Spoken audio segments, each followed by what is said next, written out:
Okay. Hare Krishna, Mataji and Prabhuji, Dandvat Pranam. Thank you so much for joining the Gita Sadhaka Hindi session. तो आज एक हम special topic लेंगे क्योंकि आज श्रीमती सीता देवी का आविर्भाव दिवस है। राइट। तो जैसे प्रभु रामचंद्र के आविर्भाव दिवस को हम राम नवमी बोलते हैं, तो आज भी नवमी है, तो इसे सीता नवमी बोलते हैं। तो आज हम कुछ सीता मैया से सीखने का प्रयास करेंगे। तो वैसे तो श्रीमती सीता देवी, या हम बोलते हैं सीता मैया, तो उनसे हम बहुत कुछ सीख सकते हैं। राइट। अगर हम रामायण पढ़ेंगे, भले ही वो रामचरितमानस हो या फिर वाल्मीकि रामायण हो या फिर आध्यात्म रामायण हो, ऐसे रामायण के बहुत सारे वर्जन्स हैं। तो उसमें जब हम पढ़ते हैं तो हमें बहुत सारी जानकारी मिलती है कि उनका जन्म कैसे हुआ, सीता मैया का जन्म कैसे हुआ, उनका बचपन, और फिर उन्होंने फिर राम जी के साथ कैसे विवाह किया, और उसके बाद में क्या जर्नी हुआ। तो ये कुछ चीज़ें हैं, स्पेशली हम इंडियंस है तो हमको रामायण के बारे में थोड़ा तो आइडिया है ही। राइट। और हम जानते हैं कि सीता मैया कौन है, और इनका गुणगान करने के लिए तो हमारे पास असीमित सब्जेक्ट है। राइट। सो बहुत सारे ऐसे विषय हैं जिनके बारे में हम चर्चा कर सकते हैं। तो आज हम कुछ विषय चूज करेंगे, उसमें से ऑफ कोर्स इसका एक क्लास में हम पूरा रामायण या फिर सीता मैया के बारे में पूरा तो हम बता नहीं पाएंगे, लेकिन हमारे लिए एज अ साधक, राइट, तो कैसे हम उनसे कुछ ऐसे सीख ले सकते हैं जिसकी वजह से हम भक्ति में अच्छे से आगे बढ़े। तो ये वाला टॉपिक मैंने सुबह भी किया था तेलुगु में, हिंदी में करने वाला था, लेकिन समहाउ पावर कट हो गया था तो मैं कर नहीं पाया था। बट मे बी ये शायद सीता मैया का प्लान होगा कि आज हम शाम में इसको हिंदी में अच्छे से कर लें, ताकि बाकी लोगों को भी सुनने का मौका मिले लाइव। तो फिर हम आज इसके बारे में थोड़ा सा सुनने का प्रयास करेंगे, चर्चा करने का प्रयास करेंगे। तो हमारे जो शास्त्र होते हैं, राइट, उसमें 4 वेद, 18 पुराण, 108 उपनिषद होते हैं। और उसे छोड़कर भी बहुत सारे महाकाव्य होते हैं, इतिहास होते हैं, जैसे महाभारत या रामायण। तो ये बहुत सालों पहले कहीं बहुत दूर हुई घटनाओं को संगठित करके हमें उसे लिखित रूप में दिया गया। तो कभी कभी हमें ऐसा विचार आता है कि देखो, ये तो बहुत पुरानी कहानी है। तब समय अलग था, लोग अलग थे, लोगों की मतलब मन संतुलन या फिर आप मान लो उनकी साइकोलॉजी, ये सब अलग थी। तो वो सारे पढ़कर उससे मैं आज के डेट में क्या ऐसे लेसन्स ले सकता हूँ जिसकी वजह से मेरा जीवन बेटर हो सकता है। तो बहुत अधिकांश लोगों को लगता है कि शायद मैं ज़्यादा कुछ रिलेट कर नहीं पाऊंगा, क्योंकि ये मेरे संबंध में नहीं आता है, ऐसा लगने लगता है। राइट। बट एक्चुअली जो वेद पुराण या फिर इतिहास, ये सारे उपनिषद, ये सब हमें क्यों दिए गए? इसको टाइमलेस विजडम बोलते हैं। राइट। और टाइम टेस्टेड विजडम भी बोलते हैं, यानी इससे समय की कोई सीमा नहीं है। आप ऐसा नहीं बोल सकते हैं कि देखो, ये सब ज्ञान एक टाइम तक ही चलता है, उसके बाद में नहीं चलेगा, ऐसा नहीं कह सकते। राइट। ये कभी विलुप्त नहीं होता। हमारा मन पूरा कवर कर देता है, या फिर हमें एक झूठा निर्माण कुछ करके हमें गुमराह कर देता है और बोलने लगता है कि वो ज्ञान काम नहीं आएगा, लेकिन एक्चुअल में उसमें बहुत सारे ऐसे लर्निंग्स होते हैं, ऐसे सीख होते हैं जो शाश्वत होते हैं। यानी आप किसी भी टाइम रहो, कहाँ पे भी रहो, आप कोई भी हो, आप उससे सीख लेकर अपने जीवन को बदल सकते हो, सुधार सकते हो, और अपने जीवन में बहुत आगे बढ़ सकते हैं। तो इसलिए आज हम रामायण से कुछ घटनाएं जो हैं उससे लेकर, कुछ किस्से लेकर हम सुनने का प्रयास करेंगे। तो एक श्री वैष्णव के बहुत बड़े आचार्य हैं जिनका नाम है गोविंद राज। तो उन्होंने रामायण पर अपनी टिप्पणी दी थी। राइट। उनको उसको बोलते हैं कमेंट्री या फिर भाष्य देना। राइट। जैसे अपने श्रील प्रभुपाद जी ने कमेंट्री दी है भगवत गीता के ऊपर, श्रीमद् भागवतम के ऊपर, वैसे ही उन्होंने रामायण के ऊपर दी थी। तो वहां पे वो 3 कैरेक्टर को लेते हैं या फिर 3 चीजों को लेते हैं, और वो तुलना करते हैं हमारे जीवन के साथ। राइट। तो वो वाला आज हम सब्जेक्ट डिस्कस करेंगे। तो वो क्या कहते हैं कि जब सीता मैया को रावण लेके गया था, कहाँ लेके गया था? लंका लेके गया था। तो लंका में कौन है? सीता मैया है, रावण है, और लंका में भगवान नहीं है। तो वैसे ही एक्चुअली सीता जो है वो हमारे बराबर है। मतलब हम आत्मा के स्तर पर जब अपने आप को जानते हैं, तो वो एक्चुअली सीता मैया है। और ये जो रावण है, ये हमारा मन है। और लंका, ये हमारा भौतिक शरीर या फिर भौतिक जगत है। तो कैसे मन आत्मा को भौतिक शरीर में बंधी बना देता है, ये हम जान ही नहीं पाते हैं, राइट? और कभी-कभी इतना कि हम भूल जाते हैं कि हम अपने आप को केवल शरीर ही समझने लगते हैं। हम भूल ही जाते हैं कि एक्चुअली हम शरीर के साथ हैं, लेकिन हम शरीर नहीं हैं, ये हम भूल जाते हैं। इसीलिए हम क्या करने लगते हैं? आहार, निद्रा, भय, मैथुन यही करने लगते हैं। बस तरीके अलग हो जाते हैं, थोड़ा-सा और सोफिस्टिकेटेड हो जाते हैं, टेक्नोलॉजी वगैरह ज़्यादा आ जाती हैं, बट करने का अगर काम मूल रूप से देखा जाए, तो आहार, निद्रा, भय, मैथुन। तो ये आहार, निद्रा, भय, मैथुन जो है, ये पशु प्राणी भी करते हैं, राइट? तो मानव जीवन में आने के बाद केवल हमें वही करना है, तो फिर पशु में और हम में कोई भेद नहीं हो सकता। इसलिए हमें शास्त्र बोलते हैं कि हमें आहार, निद्रा, भय, मैथुन से ऊपर उठकर हमें कुछ और प्राप्त करना चाहिए जो कि आध्यात्मिक है। तो एक्चुअली ये बात मतलब बोलना ईज़ी है, लेकिन समझना उतना ईज़ी नहीं है। क्योंकि हमारी ज़रूरतें कभी-कभी हमारा मन ऐसे प्रकट कर देता है, उसको ऐसे निर्माण कर देता है कि हमें लगने लगता है कि बस शरीर की जो ज़रूरतें हैं, उसको पूरा करना ही जीवन का लक्ष्य है। तो ज़रूरतें अलग चीज़ है और जीवन का उद्देश्य या फिर लक्ष्य अलग हो सकता है। What we live with and what we live for are two different things. हम किसके साथ जीते हैं और हम किसके लिए जीते हैं, ये दो अलग अलग विषय हैं। तो अगर हम एग्जाम्पल ले खाना खाने का, राइट? तो खाना खाना आवश्यक है, राइट? हम भूखे पेट कुछ नहीं कर सकते। हमें अगर काम करना है, कुछ भी साध्य करना है, तो हमारे शरीर को चलाने के लिए भोजन की आवश्यकता है। लेकिन अगर कोई व्यक्ति अपना पूरा जीवन केवल अलग-अलग प्रकार के व्यंजन खाने में ही बिज़ी है, उसको पूछा जाए कि आप क्या करना चाहते हो जीवन में? तो बोला कि मैं अलग-अलग तरीके के व्यंजन खाना चाहता हूँ। कभी इटालियन, कभी चाइनीज़, ये वो ऐसे बहुत सारे वैराइटीज़ जो हैं, इन सबको मैं चखना चाहता हूँ। बस यही मैं करना चाहता हूँ। तो आप जान सकते हो कि ये केवल आहार, निद्रा, भय, मैथुन में ही फँसा हुआ है। क्यों? क्योंकि भोजन शरीर की ज़रूरत है, लेकिन भोजन ही उद्देश्य नहीं बन सकता, राइट? भोजन करना आवश्यक है, लेकिन वो उद्देश्य नहीं है। जैसे अगर कोई व्यक्ति एक कार लेता है, राइट? और वो कार अपने घर से बाहर निकालता है और आप उससे पूछते हो कि कहाँ जा रहे हो? वो बोलेगा कि मैं पेट्रोल पंप जा रहा हूँ। तो आप पूछोगे क्यों जा रहे हो? तो बोलेगा ज़ाहिर-सी बात है, मैं तो पेट्रोल भरवाने जा रहा हूँ। तो बोलेगा हाँ ठीक है, तो फिर पेट्रोल भर के आप कहाँ जाने वाले हो? मैं घर वापस आ जाऊँगा। अच्छा, फिर? फिर मैं दूसरे दिन जाऊँगा, फिर पेट्रोल भर के फिर घर वापस आऊँगा। तो अगर वो व्यक्ति बोलता है कि अगर सिर्फ़ पेट्रोल भरने के लिए ही गाड़ी ली है, तो फिर एक्चुअली गाड़ी लेने की आवश्यकता ही नहीं है ना। तो गाड़ी के लिए पेट्रोल ज़रूरत है, लेकिन गाड़ी का उद्देश्य नहीं है। गाड़ी का उद्देश्य क्या है? एक स्थान से लेके हमें दूसरे स्थान तक लेके जाने के लिए पेट्रोल की आवश्यकता है। तो केवल पेट्रोल भरने से हमें दिशा नहीं पता चलती, राइट? सो हम जब देह भावना के साथ, शारीरिक भावना के साथ ही जीने लगते हैं, तो हम ऐसे ही करते हैं। हमको क्या चाहिए? हमको पैसा चाहिए, ये चाहिए, वो चाहिए। क्यों? अरे! इतनी सारी ज़िम्मेदारियाँ हैं, इतनी सारी ज़रूरत है, तो इन सबको पूरा तो करना ही है। तो ऐसे हम क्या हो गया? हम बंधी बन गए हैं और ये हमें कौन दौड़ाते रहता है? हमारा मन बहुत दौड़ाते रहता है। तो ये जो मन है, ये रावण की तरह है। तो रावण ने सीता मैया के साथ क्या-क्या किया और उससे हम कैसे मन को कंपेयर करके हम मन के परे जा सकते हैं, आज ये हम सीखने का प्रयास करेंगे। तो जब रावण सीता मैया को लेने गया था, राइट? उनसे मिलने गया था, तो वो प्लानिंग के साथ नहीं गया था कि उन्हें किडनैप करना है, राइट? तो वो गया था कि देखो मैं उसके साथ ऐसा बर्ताव करूँगा ताकि वो मुझे एक्सेप्ट कर ले, मुझे स्वीकार कर ले, राइट? मुझे सीता चाहिए, राइट? ये उसका उद्देश्य था, लेकिन प्लानिंग एग्ज़ैक्टली क्या करना है वो तो धीरे-धीरे से डेवलप हुआ।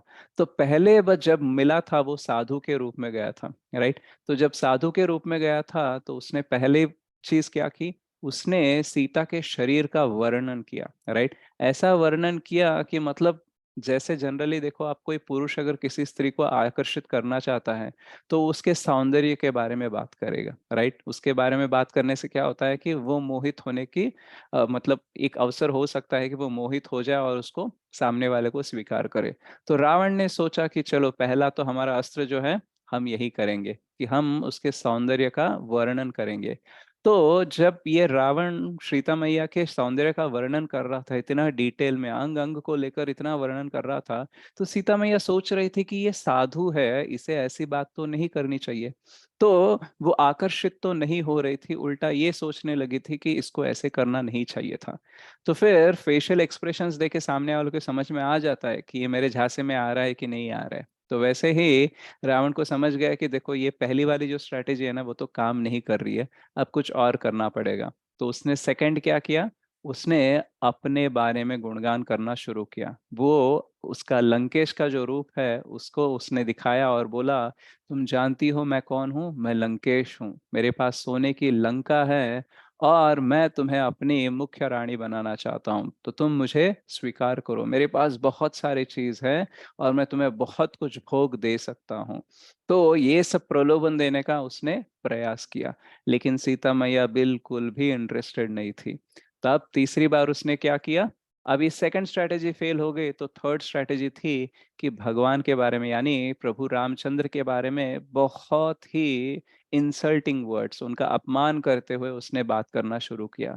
अरे ये राम के पीछे तुम क्या पड़ी हो, राइट, उसकी वजह से तुम्हें क्या मिला, तुम्हें तो वनवास मिल रहा है, तुम जैसी स्त्री को तो कितना सुख संतोष और भोग मिलना चाहिए, और ये राम क्या दे पा रहा है वनवास में तुम्हें, इतना मुश्किल जीवन क्यों जी रही हो, मेरे साथ आ जाओ, राइट, इसमें कुछ नहीं रखा है इस जीवन में, मेरे साथ आ जाओ। तो ऐसे बहुत कुछ बातें उसने बताई है।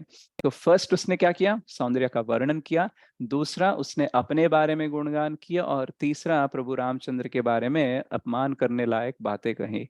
तो हमारा मन भी ऐसे ही करता है, पहले तो हमें अपने बारे में बहुत अच्छा बोलने का शुरू करेगा। अरे तुम तो ये हो, तुम तो वो हो, तुम तो बहुत कुछ कर सकते हो एक्चुअली, राइट। तो चलो हम भोग करते हैं, राइट, चलो ये सब बातें छोड़ो, अभी भोग करने का टाइम है, तुम्हें शरीर मिला है, इंद्रियां मिली है, तुम्हें तो भोग करना चाहिए, राइट। तो हम थोड़ा सोचने लगते हैं। तो फिर मन बोलता है, अरे तुम चिंता मत करो, मेरे पास बहुत सारे प्लान्स है, राइट, कैसे कैसे तुम्हें खुश करना है, कैसे कैसे तुम्हें अलग अलग जगहों पे लेके जाके अलग अलग आनंद दिलवाना है, मुझे बहुत कुछ पता है, तुम मेरे साथ आ जाओ, राइट। तो ऐसे बोल के वो प्रलोभन देने का प्रयास करेगा। अगर हम फिर भी सोच में पड़ जाए, क्योंकि अभी तो थोड़ा हम भक्ति में आ गए, तो सोचते हैं देखो शास्त्र तो बोलते हैं और गुरुवर भी बोलते हैं कि देखो इंद्र तृप्ति में लगना नहीं चाहिए, भक्ति करनी चाहिए। तो मन समझ जाता है कि ये प्रलोभन में नहीं आ रहा है, इसको अपने आप के बारे में भी अच्छा बोलो तो भी नहीं आ रहा है, मेरे प्लान्स के बारे में बोलूंगा तो भी नहीं जम रहा है। तो अब तीसरा क्या करेगा, वो कृष्ण के बारे में या फिर भक्ति के बारे में कम करके बात करना शुरू करेगा, अवमान करने का शुरू करेगा। अरे तुम भक्ति में आए हो, कर रहे हो, लेकिन क्या मिला तुम्हें ये हरे कृष्णा से, राइट। जीवन तो तुम्हारा वैसे ही है, कोई तो ज्यादा बदलाव आया नहीं है। पहले थोड़ा तो आनंद था तुम्हारे जीवन में, अभी वो बोल रहे हैं ये मत करो वो मत करो, ऐसे थोड़ी ना होता है, राइट। इंद्रिया क्यों दी अगर इंद्र तृप्ति करना ही नहीं है, बोलते हैं इंद्र तृप्ति करना नहीं चाहिए, अगर करना नहीं चाहिए तो इंद्रिया नहीं देते, राइट। तो तुमको बेकार में वो फंसा रहे हैं, तुमको भोग से दूर लेके जा रहे हैं, राइट। इस सारी चीजों में मत पड़ो, कुछ नहीं है, बहुत सारे लोग आए और गए, ये सब सिर्फ कहने वाली बातें हैं, तुमने देखा है क्या कृष्ण को, राइट। तुमने तो सिर्फ बातें सुन रहे हो, वो लोग तो सिर्फ ब्रेन वॉश कर रहे हैं तुम्हारा, तुम्हारा कुछ नहीं है। ये सब छोड़ो, कुछ दिन आगे जाके ना तुम ही पछताओगे कि यार मुझे पहले ही मन की बात मान लेनी थी, राइट। तो ऐसा बहुत कुछ बोलेगा और वो ट्राई करेगा कि हमको उसके झांसे में लाने के लिए। तो जब रावण के ये तीन स्ट्रैटेजीज फेल हुए, तो उसने क्या किया, किडनैप किया, उसका अपहरण किया। अपहरण करके कहाँ लेके गया, लंका लेके गया। तो रावण का इतना अहंकार था कि वो सोच रहा था कि देखो किसी भी स्त्री को आकर्षित करने के लिए मेरे पास जो है वो काफी है एक्चुअली, बट समहाउ सीता आकर्षित क्यों नहीं हो रही है। तो शायद उसे मेरे बातों पर विश्वास नहीं है, इसलिए मैं अगर उसको दिखाऊंगा कि वास्तव में मेरे पास क्या है, तो शायद वो मेरे प्रति आकर्षित हो सकती है। तो वो जब लंका को लेके गया था ना, उसका अहंकार इतना था, इतना गर्व था कि उसने सीता मैया को पूरा अपना महल दिखाया और उसने बोला देखो मेरे पास ये वज्र है, राइट, इतना सोना है मेरे पास, तो ये पुष्पक विमान है जिससे हम कहीं पे भी जा सकते हैं। तो देखो ये सारी चीजें मैं तुम्हें देने के लिए रेडी हूँ, और मेरे पास बहुत सारी रानियां, लेकिन मैं तुम्हें एक मुख्य रानी, प्रधान रानी बनाने का मैंने निर्णय लिया है, तो मुझे स्वीकार करो। तो ये इतना मतलब कभी कभी होता है ना कि आपको इंटरेस्ट है आपके ऐश्वर्य में, लेकिन सामने वाले को नहीं होता है, राइट। तो आप बताते रहते हो बड़ा चढ़ा के अपने बारे में, और मान लो सामने वाले व्यक्ति अगर देख ही नहीं रहा है, राइट, तो एक तो आपको और गुस्सा आएगा, और आप सोचते रहो कि यार किस कैसे मैं इसको इम्प्रेस करूं, कैसे मैं अट्रैक्ट करूं। तो सीता मैया केवल प्रभु रामचंद्र के बारे में ही सोच रही थी, और वो किसी भी प्रलोभन के प्रति आकर्षित हो ही नहीं रही थी, राइट। उससे तो लग रहा था कि कब प्रभु रामचंद्र आएंगे, कब मुझे लेके जाएंगे, तो यही सोच रही थी। तो फिर ये रावण बहुत ही मतलब उसको गुस्सा आ गया, तो उसने बोला कि मैं तुम्हें यहाँ पे बंदी बना के रखता हूँ, राइट, 12 महीने का टाइम दूंगा, उसके अंदर ही तुमको डिसीजन लेना है, और तुम यहाँ पे इस महल में रह जाओ। तो फिर सीता मैया उसको भी रिजेक्ट करती है, बोलती है मेरे प्रभु वनवास में हैं, तो मैं महल का वास नहीं कर सकती हूँ, मुझे भी वन में ही रहना है। तो फिर रावण फ्रस्ट्रेट होता है, बोलता है अब क्या करूं। तो फिर उसके पास एक बगीचा होता है जिसका नाम है अशोक वाटिका, तो वहां पे वो उन्हें बंदी बनाकर रखता है। तो एक्चुअली उसका नाम अशोक वाटिका, अशोक, लेकिन जब हनुमान जी आके पूरा आग लगाते हैं तो वो अशोक वाटिका से शोक वाटिका बन जाता है, राइट। तो वहां पे सीता मैया को उन्होंने बंदी बनाकर रखा। तो सीता मैया को प्रभु रामचंद्र की स्मृति थी, इसीलिए उन्हें लग रहा था, उन्हें अनुभव हो रहा था कि मैं रावण की बंदी बन गई हूँ, रावण ने मुझे बांध कर रखा है। तो सीता मैया के पास प्रभु रामचंद्र की स्मृति नहीं होती तो शायद वो अपने आप को बंदी नहीं मानती। तो सिमिलरली हम भी एक्चुअली शरीर में बंध चुके हैं, ओके, बट हमें कोई एहसास ही नहीं है कि हम बंध चुके हैं। क्यों? क्योंकि हमें अब कोई भगवान की स्मृति ही नहीं है। हमें लग रहा है कि बस यही शरीर है। हम कितने करोड़ों जन्मों से तो यही सोचकर जी रहे हैं, यही मानकर जी रहे हैं कि मैं यह शरीर हूँ, और मेरी जो जरूरतें हैं आहार निद्रा भय मैथुन बस यही है। आप कितनी भी बड़ी बातें बोल दो, देखो मेरी ये जिम्मेदारी है, मैं ये करना चाहता हूँ, वो करना चाहता हूँ, रूट कॉज अगर देख लो ना तो ये चार ही निकलते हैं। और ये चार केवल देह के संबंध में है, बट आत्मा के संबंध में नहीं होते हैं। तो जैसे सीता मैया को भगवान की स्मृति है, उसलिए वो समझ पाए कि वो बंधन में है, हमें भी भगवान की स्मृति होगी तभी समझ पाएंगे कि हम एक्चुअली आत्मा है, लेकिन हम बंदी बन गए इस शरीर में। अच्छा, बंदी क्यों बोल रहे हैं? क्योंकि हम बहुत कुछ करना चाहते हैं, लेकिन ये शरीर हमें सीमित करता है। हम भले ही पक्षी की तरह उड़ना चाहे, लेकिन हम उड़ नहीं सकते। अगर हम तैरना चाहें मछली की तरह समंदर में, हम नहीं कर सकते। बट अगर जब हमारा आध्यात्मिक शरीर होता है ना, हम जो करना चाहते हैं वो कर सकते हैं, एक्चुअली कोई सीमा नहीं होती है। तो ये जो विषय है ये हमें समझना चाहिए। तो सीमा भी दो प्रकार की है हमारे पास। एक तो हमारी हॉरिजॉन्टल सीमा है कि देखो मैं जो जो करना चाहता हूँ वो कर नहीं पा रहा हूँ, और ऊपर से कुछ चीजें हैं जो मैं कर सकता हूँ, वो भी मैं एक सीमित काल तक ही कर पाऊंगा। आप इस शरीर में हो, शायद कुछ काम कर पा रहे हो, लेकिन ये शरीर भी लिमिटेड है। थोड़े दिनों बाद आपको ये शरीर छोड़ के जाना ही पड़ेगा। जैसे कभी कोई गवर्नमेंट एम्प्लॉय को क्वार्टर मिलता है, तो फिर उसमें उसको रहने की परमिशन मिलती है, लेकिन जब तक वो जॉब में है तब तक ही वहां पे रह सकता है, और जैसे उसकी जॉब खत्म उसे चुपचाप वो क्वार्टर छोड़कर जाना पड़ता है। तो वैसे ही जब हमारा मृत्यु का समय आता है, हम जो जो कर सकते थे वो सब भी बंद हो जाएगा। एक्चुअली उससे पहले ही बहुत सारी चीजें बंद हो जाती हैं, और हमें शरीर छोड़ के जाना होता है। तो ये शरीर की जरूरतें पूरे करने वाला जो व्यापार है, इसमें हमें ज्यादा इंटरेस्ट रखना नहीं चाहिए। लेकिन भौतिकवाद ऐसा होता है कि हमें केवल इसी के ऊपर फोकस करने के लिए जबरदस्ती करते रहता है, और हमारा मन भी हमेशा हमें प्रलोभन देते रहता है। इतना कि बहुत सारे इजिप्ट के कुछ राजाएं थे, उनको इंद्रभोग करने का इतना बड़ा मतलब ख्वाहिश रहता था, इच्छा रहती थी, कि वो अपने डॉक्टर को बोलते थे कि एक्चुअली ना मुझे बहुत कुछ खाने की इच्छा है, लेकिन प्रॉब्लम ये है ना कि मैं खाता हूं तो मेरा पेट भर जाता है, राइट। तो क्या आप कुछ ऐसी दवा तैयार कर सकते हो, उसका निर्माण कर सकते हो, जिसकी वजह से क्या होगा कि मैं पेट भर खाऊंगा, राइट, लेकिन मैं जैसे वो दवा लूंगा, बिना किसी दुख के, बिना किसी दर्द के, मैं एकदम से उल्टी कर दूं और मैं पेट खाली कर लूं अपना और फिर से मैं खाने के लिए रेडी हो जाऊं। राइट, तो इनको फारो बोलते हैं, इजिप्शियन किंग्स को। तो कुछ लोगों को ऐसी इच्छा थी, तो फिर उन्होंने, उनके जो मेडिकल डॉक्टर्स थे वहाँ पे, जो वैद्य थे, उन्होंने रिसर्च करके वो दवा तैयार की। तो ये क्या करता था, ये खाता था, जैसे इसका पेट भरता था वो उल्टी कर देता था और फिर खाता था। ऐसे कुछ दिनों तक चला, लेकिन क्योंकि ये प्रोसेस अस्वाभाविक है, ये नेचुरल नहीं है, तो बहुत ही जल्द उसकी मृत्यु हो गई। तो उसने प्रयास क्या किया, ज्यादा इंद्र भोग करने का प्रयास किया, लेकिन उसकी वजह से क्या हुआ, एक्चुअली वो जल्दी मर गया। मतलब उसके पूरे जीवन में वो जितना खा सकता था ना, उतना भी वो एक्चुअली खा नहीं पाया। क्यों, उसने अपनी मृत्यु का प्रोसेस बहुत फास्ट कर दिया। एक्चुअली हम जो खाना खाते हैं उसके बाद में पेट भरता है ना, तो वो एक नेचुरल प्रोसेस है, ताकि उसको डाइजेस्ट करके हमें शक्ति मिले, ताकि ये जो हमारा पूरा सिस्टम है ना, फिर से खाने के लिए रेडी हो।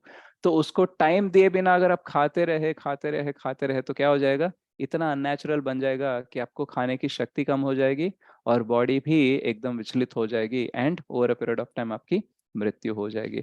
तो ये हमसे एक सीख ले सकते हैं कि देखो, इंद्रियों से इंद्र भोग कर सकते हैं, इंद्र तृप्ति कर सकते हैं, लेकिन इंद्रियां इंद्र तृप्ति करने के लिए नहीं बनी है। वो केवल जरूरतें पूरी करने के लिए उसका यूज करना है। अगर उसका ओवर यूज कर दिया तो हम अंडर लाइफ जिएंगे, यानी हमारा जीवन काल भी कम हो सकता है।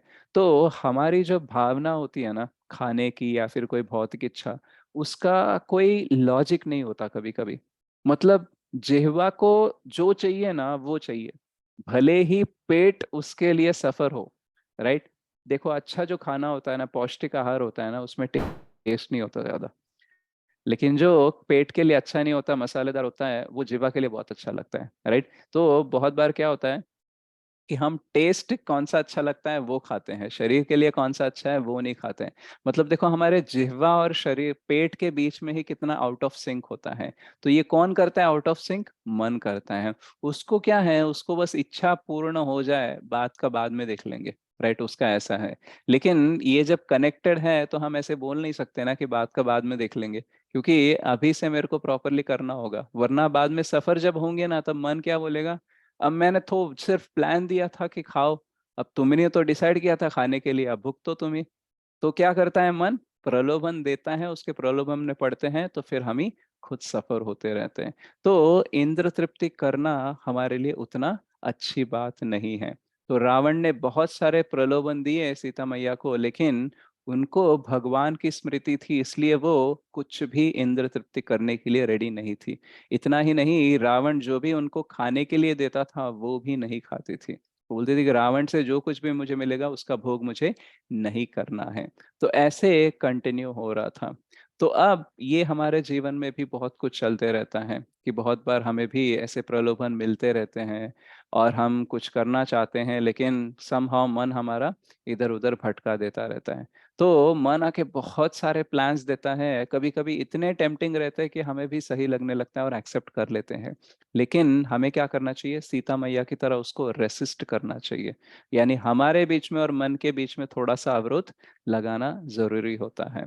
तो अब रावण सोचने लगा, तो मैंने तो ट्राई कर लिया, अब ये भी तो मुझे, मतलब मैं जो बोल रहा हूँ मुझे एक्सेप्ट नहीं कर रही है, तो फिर कैसे करे कैसे करे, ऐसा सोचते रहता है। तो फिर उसको एक अलग से स्ट्रैटेजी सोचती है, उसका नाम है good cop bad cop. Right, तो ये आपने बहुत बार शायद मूवीज में देखा होगा या फिर सीरियल्स में देखा होगा। राइट, तो गुड कॉप बैड कॉप का क्या होता है कि मान लो अगर आपको एक टेररिस्ट मिला है या फिर चोर मिला है, उससे कुछ आपको इंफॉर्मेशन उगलवाना है। राइट, तो दोनों पुलिस क्या करते हैं, बोलते हैं कि देखो, तुम हम में से ना एक को अच्छा बर्ताव करना चाहिए, एक को बहुत बुरा बर्ताव करना चाहिए, ऐसे हम ऑल्टरनेट करके उससे इंफॉर्मेशन निकालने का प्रयास करेंगे।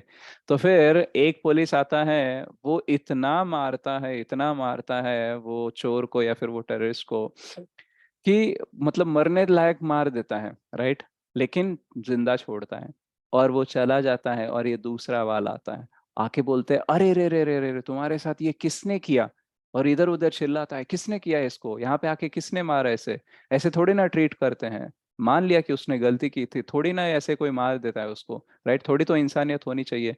तो वो उसको बिठाएगा, थोड़ा सा उसको खिलाएगा, बोलेगा देखो मेरे को पता चला है कि तुमको इस वाले बंदे ने आके मारा है, वो एक्चुअली ना येड़ा आदमी है, वो एक्चुअली बहुत आके मार देता है, उसको जो चाहिए वो मिलने के लिए ना वो कुछ भी कर सकता है। देखो मैं नहीं चाहता कि तुम्हारे साथ बुरा बर्ताव हो, राइट? तो उसे जो इन्फॉर्मेशन चाहिए तुम देने का प्रयास करो, तो अगर तुम मुझे मेरी मदद करोगे तो मैं तुम्हें संरक्षण दे सकता हूँ, ऐसे करके वो ऑफर देता है। लेकिन जो चोर होता है या फिर जो ये होता है, क्या बोलते हैं, टेररिस्ट होता है, वो उतना जल्दी मतलब ऐसे एक्सेप्ट नहीं करता है ऑफर को, तो वो थोड़ा सा वेट करेगा। तो इसको भी पता है जो ऑफर दे रहा है कि ये जल्दी से एक्सेप्ट नहीं करेगा, तो वो क्या करता है, तुम सोच लो बोल के वो चला जाता है। और फिर बुरा पुलिस आ जाता है, फिर से उसे मारना शुरू करता है। फिर ये आ जाता है, ये ऑफर देता है, ये चला जाता है, फिर आता है। तो ये पूरे प्रोसेस में क्या होता है, वो बंदा बहुत वीक बन जाता है। और पहली बार में उसे एक्सेप्ट ना करने के लिए उसके पास शायद थोड़ा सा दृढ़ निश्चय होगा, लेकिन मार खाकर दर्द सहकर ना उसका दृढ़ निश्चय वीक बन जाता है, और वो ऑफर एक्सेप्ट करने के लिए रेडी हो जाता है और इंफॉर्मेशन उगल देता है। तो यही स्ट्रैटेजी एक्चुअली रावण सीता के साथ इम्प्लीमेंट करने का सोच रहा था। तो एक्चुअली ये स्ट्रैटेजी क्यों काम करती है, मतलब रावण को क्यों विश्वास था इस स्ट्रैटेजी पे? क्योंकि जैसे मान लो अगर आप जन्म से ही अंधे हो, आप देख नहीं सकते हो, तो फिर कुछ सालों बाद या फिर कुछ टाइम बाद आप एक्सेप्ट कर लोगे, देखो मैं तो अंधा हूं, मैं देख ही नहीं सकता पूरा जीवन, और आप जीना शुरू कर दोगे। लेकिन मान लो आपकी आंखों की रोशनी पहले कुछ साल थी, और बीच में कुछ हो गया और आपकी रोशनी चली गई, और आप डॉक्टर के पास गए, आपकी रोशनी फिर से वापस आ गई, और फिर कुछ दिनों बाद कुछ हो गया, फिर से रोशनी चली गई। तो ऐसे आंखों की रोशनी आना चले जाने में ना बंदा और ज्यादा विचलित होता है। इसलिए हम देखते हैं कि देखो इंद्रभोग आपको कभी नहीं मिलता ना तो दुखी नहीं होते, राइट? हमेशा मिलता तो भी नहीं दुखी होते। लेकिन भौतिक जीवन ऐसा है ना, कभी कभी इंद्र तृप्ति मिलता है, कभी नहीं मिलता है, कभी मिलता है, कभी नहीं मिलता है। तो इसकी वजह से हम ज्यादा परेशान रहते हैं, यार या तो पूरा दुख दे दो या तो पूरा सुख दे दो, ये क्या चल रहा है, कभी खुशी कभी गम, राइट? तो हम एकदम फंस जाते हैं उसमें, हमें लगने लगता है कि क्या जीवन है, और हम मॉरली वीक होने लगते हैं। तो हमें ध्यान देने का कुछ मतलब अपने को इंटरेस्ट नहीं रहता है, और हम बहुत ही पीड़ित रहते हैं। तो वैसे ही रावण को लगा कि देखो अगर मैं सीता को डराने का धमकाने का ट्राई करते रहूंगा एक एक ही डायरेक्शन में, तो भी कोई फायदा नहीं है, और मैं एक डायरेक्शन में उसको सिर्फ ऑफर्स देते रहूंगा तो वो भी एक्सेप्ट नहीं करेगी। तो इसको थोड़ा सा कॉन्ट्रास्ट दिखाने पड़ेगा। तो उसने क्या किया, उसके पास जो राक्षसी थी जो पहरा पहरा देती थी, उनके थ्रू उसने क्या किया, डराने का धमकाने का प्रयास किया। और उसके बाद ये कौन है, ये बैड कॉप है। और गुड कॉप कौन है, अच्छा पुलिस कौन है? विभीषण जो है उनकी पत्नी को उन्होंने भेजा था, बोला कि जाओ तुम उससे बात करो। तो रावण की क्या अपेक्षा थी कि विभीषण की पत्नी जाएगी और उससे बोलेगी कि सीता मैया को बोलेगी, देखो ये लंका है, ये लंकेश का राज है, और यहाँ पे कोई एंटर हो ही नहीं सकता। अगर कोई एंटर हो भी जाएगा ना तो वो रावण मार देगा, उससे कोई पंगा ले ही नहीं सकता। तो ऐसे बातें बताएगी तो फिर सीता का शायद दृढ़ निश्चय टूट जाएगा, और वो शायद स्वीकार करने का सोचने लगेगी। ऐसी रावण की अपेक्षा थी। बट एक्चुअली ये जो विभीषण जी की ये पत्नी थी वो बहुत ही धार्मिक थी, तो उसने ऐसा कुछ नहीं बोला उनको, राइट? तो क्या हो गया, समहाउ उनको अच्छे धार्मिक संग मिल गए। ओके, रावण की अपेक्षा अलग थी, लेकिन वहां पे कुछ अलग हुआ। तो ऐसा चलने लगा, इस बीच में हनुमान जी आते हैं। तो हनुमान जी राम जी का संदेश लेकर आते हैं, और वो सीता मैया को बोलते हैं कि देखो प्रभु रामचंद्र आएंगे।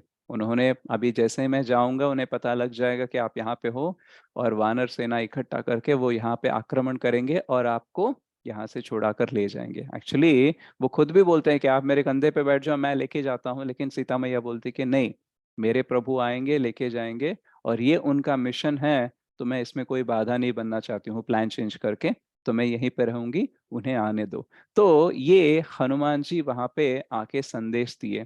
तो यहाँ पे हनुमान जी जो आके संदेश दिए, ये एक्चुअली किसका रोल है? ये हमारे जीवन में गुरुवर का रोल है। यानी हमारे जो गुरु होते हैं, भले वो शिक्षा गुरु हो या दीक्षा गुरु हो या कोई भी वरिष्ठ वैष्णव, जो हमें भगवान के बारे में बताते हैं, तो वो एक्चुअली हमें क्या दे रहे हैं? हमें थोड़ा-सा हौसला बढ़ा रहे हैं, हमें थोड़ा-सा कॉन्फिडेंस दे रहे हैं कि एक्चुअली भगवान आएँगे। आप रावण को सबमिट होने की आवश्यकता नहीं है, आपको रावण को स्वीकार करने की आवश्यकता नहीं है। आप इस बंधन से छूट सकते हो। तो ये एक्चुअली गुरु जो होते हैं हमारे जीवन में आके इतना हमारे ट्रांसफॉर्मेशन करने का हमें मौका देते हैं, इतना कॉन्फिडेंस देने का प्रयास करते हैं कि शायद ये कोई और कर ही नहीं सकता। इवन एक्चुअली हम बंदी है, मतलब सीता मैया को तो भगवान की स्मृति थी, तो उनको पता था कि वो बंदी है और उनको छूटना है। लेकिन हमारे जीवन में क्या है, हमको पता भी नहीं कि हम बंदी है और छूटना है। तो जब गुरु आते हैं हमारे जीवन में, पहली बात तो हमें ये पता चलती है कि हम जेल में हैं, राइट? हम बंधी है, ये बात हमें पता चलती है। तो ये जो पशु योनि में क्या होता है, मान लो एक अगर कोई व्यक्ति काली कोठरी में बंद है, जहाँ पे कोई मतलब सूरज की रोशनी भी नहीं आ रही है, लेकिन एक छोटी-सी खिड़की दी गई है, तो वो उसमें झाँक कर देखेगा और उसे लगेगा कि जो भी दिख रहा है, बस वही दुनिया है। लेकिन अगर कोई बड़ा-सा एकदम ग्लास का डोर बना जाए या ग्लास की दीवार बना जाए, तो उसका क्या होगा, विज़न ज़्यादा होगा बाहर की दुनिया के बारे में। तो पशु योनि में क्या होता है, आहार निद्रा भय मैथुन छोड़ के उसको कुछ और सोचने का मौका ही नहीं मिलता। और यहाँ पे मानव जीवन में क्या है, इससे ऊपर जाने का अथा तो ब्रह्म जिज्ञासा होने का यहाँ पे अवसर हमें मिलता है। लेकिन वो अवसर को हमें सद्विनियोग मतलब उसका उपयोग करने के लिए भी ज़रूरतें पूरी होना आवश्यक होता है। जैसे मान लो अगर कोई व्यक्ति बहुत थक कर आ रहा है धूप में से और घर आते ही उसकी पति उसे कुछ बताना चाहती है, तो वो बोलेगा यार मुझे पहले बहुत मतलब धूप से आया हूँ, मुझे बहुत प्यास लगी है, पहले मुझे पानी दो। तो जब वो पानी पिएगा, उसकी प्यास बुझेगी, उसके बाद में वो बोलेगा, "अच्छा बोलो, कुछ बोल रहे थे आप।" तो क्या है कि जब तक भौतिक जीवन में भी कुछ ज़रूरतें होती हैं जो बहुत ही इम्पोर्टेंट होती है, वो अगर पूरी नहीं होती है, तो हम सोच नहीं पाते हैं। लेकिन मन क्या करता है, वो बेसिक नेसेसिटीज़ का भी रेंज बढ़ा देता है। उसको लगता है कि देखो अगर ये छोटी ज़रूरतें रखेगा तो उसके बाद में ये कुछ ब्रह्म जिज्ञासा के लिए जाएगा, इसलिए उसको क्या करना है, अपनी ज़रूरतों को भी वो बहुत बड़ा कर देगा। मतलब जो हमारी चाहत है उसको भी ज़रूरत बना के प्रोजेक्ट करता रहेगा। इसलिए आप देखना हमारे पास कभी भी भक्ति के लिए टाइम नहीं रहता है। हमें लगता है देखो ये ज़िम्मेदारी है, ये है, वो है, इसको पूरा करना है, इसको मैं छोड़ के अब भक्ति कैसे करने लगूँ? इसलिए सबको लगता है कि देखो मैं जब वृद्ध हो जाऊँगा, मेरे पास करने लायक कुछ नहीं होगा, तब जाके मैं भक्ति करूँगा। तो ये किसका ट्रैप है? ये मन का ट्रैप है। वो हर छोटी चीज़ को इतना बड़ा बना के हमारे सामने रख देगा कि हमें लगेगा कि भक्ति की आवश्यकता नहीं है। लेकिन जो गुरु होते हैं वो आके बोलते हैं, देखो कौमारम आचरेत प्राज्ञः, जो प्रहलाद महाराज 5 साल के थे, ध्रुव महाराज 5 साल के थे, तो एक्चुअली उस वक़्त से ही हमें भक्ति करना स्टार्ट करना चाहिए। जितना जल्दी हो सके उतना करना चाहिए, जितना लेट करेंगे उतना ही बड़ा प्रॉब्लम होगा। तो हमारा जीवन इंद्र तृप्ति करने के लिए नहीं है, भगवान के बारे में जानने के लिए है। तो ये गुरु लोग आके हमें बताते हैं। लेकिन उस टाइम पे भी हमें थोड़ा-सा कान खोलकर, हृदय खोलकर सुनना चाहिए, राइट? उसके ऊपर ही डिपेंड करता है कि भगवान हमें कितना जल्दी इस बंधन से मुक्त करेंगे। क्योंकि जब सीता मैया वहाँ पे विरह भाव में थी, वहाँ पे दुखी थी, रावण के लंका में बंदी बनकर थी, उस टाइम पे जब हनुमान जी उनको देखकर भगवान के बारे में बताए, तो उनको भी उत्साह आया और जब हनुमान जी वहाँ वापस जाकर मैसेज दिए राम जी को, तो उनको भी बड़ा उत्साह आया। बट मान लो अगर जब हनुमान जी आते और उस टाइम पे सीता मैया रावण के साथ रहने लगती खुशी-खुशी, ओके? तो उस टाइम पे वो मैसेज अगर राम जी को मिलता, क्या वो सिमिलरली मतलब जितना उत्साहित थे, उतने ही रहेंगे क्या सीता को पाने के लिए? नहीं, राइट? तो अगर हम अपने मन के साथ ही चलने लगे, उसके साथ ही खेलने-कूदने लगे, उसके साथ ही हमारा जीवन बिताने लगे, तो भगवान भी बोलेंगे ठीक है, तुम अगर वहीं पे खुश रहना चाहते हो तो रहो। ये यथा माम प्रपद्यन्ते तांस्तथैव भजाम्यहम्। हम जितना भगवान के प्रति समर्पित होते हैं ना, उतना ही भगवान हमें जल्दी से लेके जाने के लिए प्रयास करते हैं। अगर हमको इच्छा ही प्रकट नहीं कर रहे हैं, हम बोल रहे हैं कि मैं यहीं पे रह जाऊँगा, मैं यहीं पे ठीक है, तो भगवान बोलेंगे ओके कैरी ऑन, राइट? लेकिन आप बोलोगे कि देखो भगवान मुझे आपके साथ रहना है, मुझे आप छोड़कर कुछ और नहीं चाहिए, तो भगवान भी बहुत उत्सुक होंगे, बहुत उत्साहित होकर हमें यहाँ से जल्द निकालने का प्रयास करेंगे। तो गुरु हनुमान जी की तरह आके हमें मैसेज देते हैं, भगवान के बारे में बताते हैं। तो ये जब हो गया तो उन्होंने तो मैसेज दे दिया और वो चले गए। अब उसके बाद में युद्ध शुरू हो गया। अब युद्ध शुरू जब हुआ तो एक-एक करके रावण के जो बहुत बड़े-बड़े योद्धा थे, वो सब मरने लगे थे। और अब रावण एकदम विचलित हो गया, एकदम डाउट में पड़ गया कि देखो मैंने जिसके लिए ये सब शुरू किया, ये तो मेरे को उल्टा ही पड़ रहा है, भारी पड़ रहा है। तो अब मैं क्या करूँ? और जिस प्रकार से युद्ध चल रहा है, मुझे नहीं लगता कि मैं जीत पाऊँगा। तो कुछ ना कुछ तो करना है। देखो मैं सीता को लेके आया, उसका भोग बिना करे अगर मुझे इतना विध्वंस देखना पड़ रहा है, तो ये तो मतलब अच्छी बात नहीं है। तो मुझे कुछ ना कुछ करना चाहिए। तो वो ऐसा सोच रहा था। और उसके मन में क्या आइडिया आया कि देखो, मुझे ऐसा कुछ करना चाहिए जिसकी वजह से भले ही मैं युद्ध हार जाऊं, लेकिन मुझे सीता का मेरे जो मुझे चाहिए वो मिलना चाहिए। और इवन राम अगर युद्ध भी जीतता भी है तो उसको खुशी नहीं मिलनी चाहिए। तो ऐसा मुझे कुछ करना चाहिए। तो उसने अपने एक मायावी दास को बुलाया, राइट, उसके सेना में या फिर उसके राज्य में जो था, एक मायावी था, उसको बुलाया। उसने बोला कि तुम मुझे एक राम का सर बना के दो और राम का धनुष बना के दो। राइट, तो राम का ऐसा कटा हुआ सर रहना चाहिए, वैसा वाला मुझे बना के दो। तो उसने उसे बना के दिया। और जैसे उसने बनाया वो, और उसका धनुष दोनों लेकर, राम का सर और धनुष दोनों लेकर, बहुत ही गर्व के साथ, बहुत ही अहंकार के साथ, उसे कॉन्फिडेंस था कि अब तो सीता मान ही जाएगी। तो वो गया और उसने दिखाया सीता मैया को कि देखो, तुम जिस राम का इंतजार कर रही हो, जिसकी प्रतीक्षा कर रही हो, जिसके ऊपर तुम्हें विश्वास है कि वो आके तुम्हें बचाएगा, उसका मैंने वध कर दिया। ये देखो उसका सर और ये देखो उसका धनुष। तो जैसे ही ये देखा उन्होंने, तो एकदम भयभीत हो गया और वो सोच में पड़ गई कि ऐसा हो ही नहीं सकता, क्योंकि प्रभु रामचंद्र ने इतने राक्षसों का संहार किए, तो ये रावण कैसे मार सकता है उन्हें। तो ऐसे वो सोच रही थी। तो इस बीच में उसने वो उनके सामने फेंक दिया, मतलब सीता मैया के पास वो सर उन्होंने ऐसे फेंक दिया। तो जब उनके सामने वो प्रभु रामचंद्र का सर, कटा हुआ सर जैसा जो दिख रहा था, वो जब उन्होंने देखा तो वो एकदम शोक में डूब गई थी। वो फूट फूट कर रोने लगी थी कि ये कैसे हो गया। और जब ये चल रहा था तो रावण को भी डाउट था कि शायद सीता नहीं मानेगी कि मैंने राम का वध किया। मतलब मैं face on face, head on collision, यानी मैं राम के सामने जाकर उसका युद्ध करके उसके साथ उसका वध किया, इस पे शायद सीता का विश्वास नहीं होगा, क्योंकि राम बहुत ही शक्तिशाली है। तब तक रावण को भी पता चलता था कि राम कितने शक्तिशाली हैं। तो उसने क्या बोला, एक नई कहानी बनाई। उसने बोला, एक्चुअली पूरा दिन युद्ध करके जब सारे वानर सेना सो गए थे, तब हमने रात में जाके अटैक किया, और जब वो सो रहे थे ना, उस टाइम पे मैंने उनका वध कर दिया और ये मैं लेके आया। तो ये सुनने के बाद उनको थोड़ा सा और विश्वास हो गया कि शायद ये सच है। तो वो फूट फूट कर रोने लगी, इतना रोने लगी कि वो रावण की तरफ देख ही नहीं रही थी। तो पूरी योजना तो रावण ने बनाई कि ये देखकर वो अपनी तरफ देखेगी, मतलब सीता मैया उनकी तरफ देखेगी, उनके प्रति आकर्षित होगी और सोच ले कि देखो, अब जिसका वेट कर रही थी तो वो तो नहीं आने वाले, तो चलो रावण का ही ऑफर एक्सेप्ट कर लेती हूँ। तो ये उसकी योजना थी, लेकिन वो देख ही नहीं पा रही थी। उनके सब इतना दुख में थी। वो बोली कि जिस चिता में आप राम को जलाओगे, राम के शरीर को जलाओगे, मुझे भी उस चिता में जल जाना है। तो ये तो रावण के योजना में था ही नहीं। उसको लगा कि मेरे पास आएगी, ये तो अलग ही हो गया। तो इस बीच में क्या हो जाता है, उनका एक भट्ट आता है, उनका एक सैनिक आता है और वो उनके कान में कुछ बोलता है। और जैसे ही वो बोलता है कुछ, ये तुरंत चले जाता है।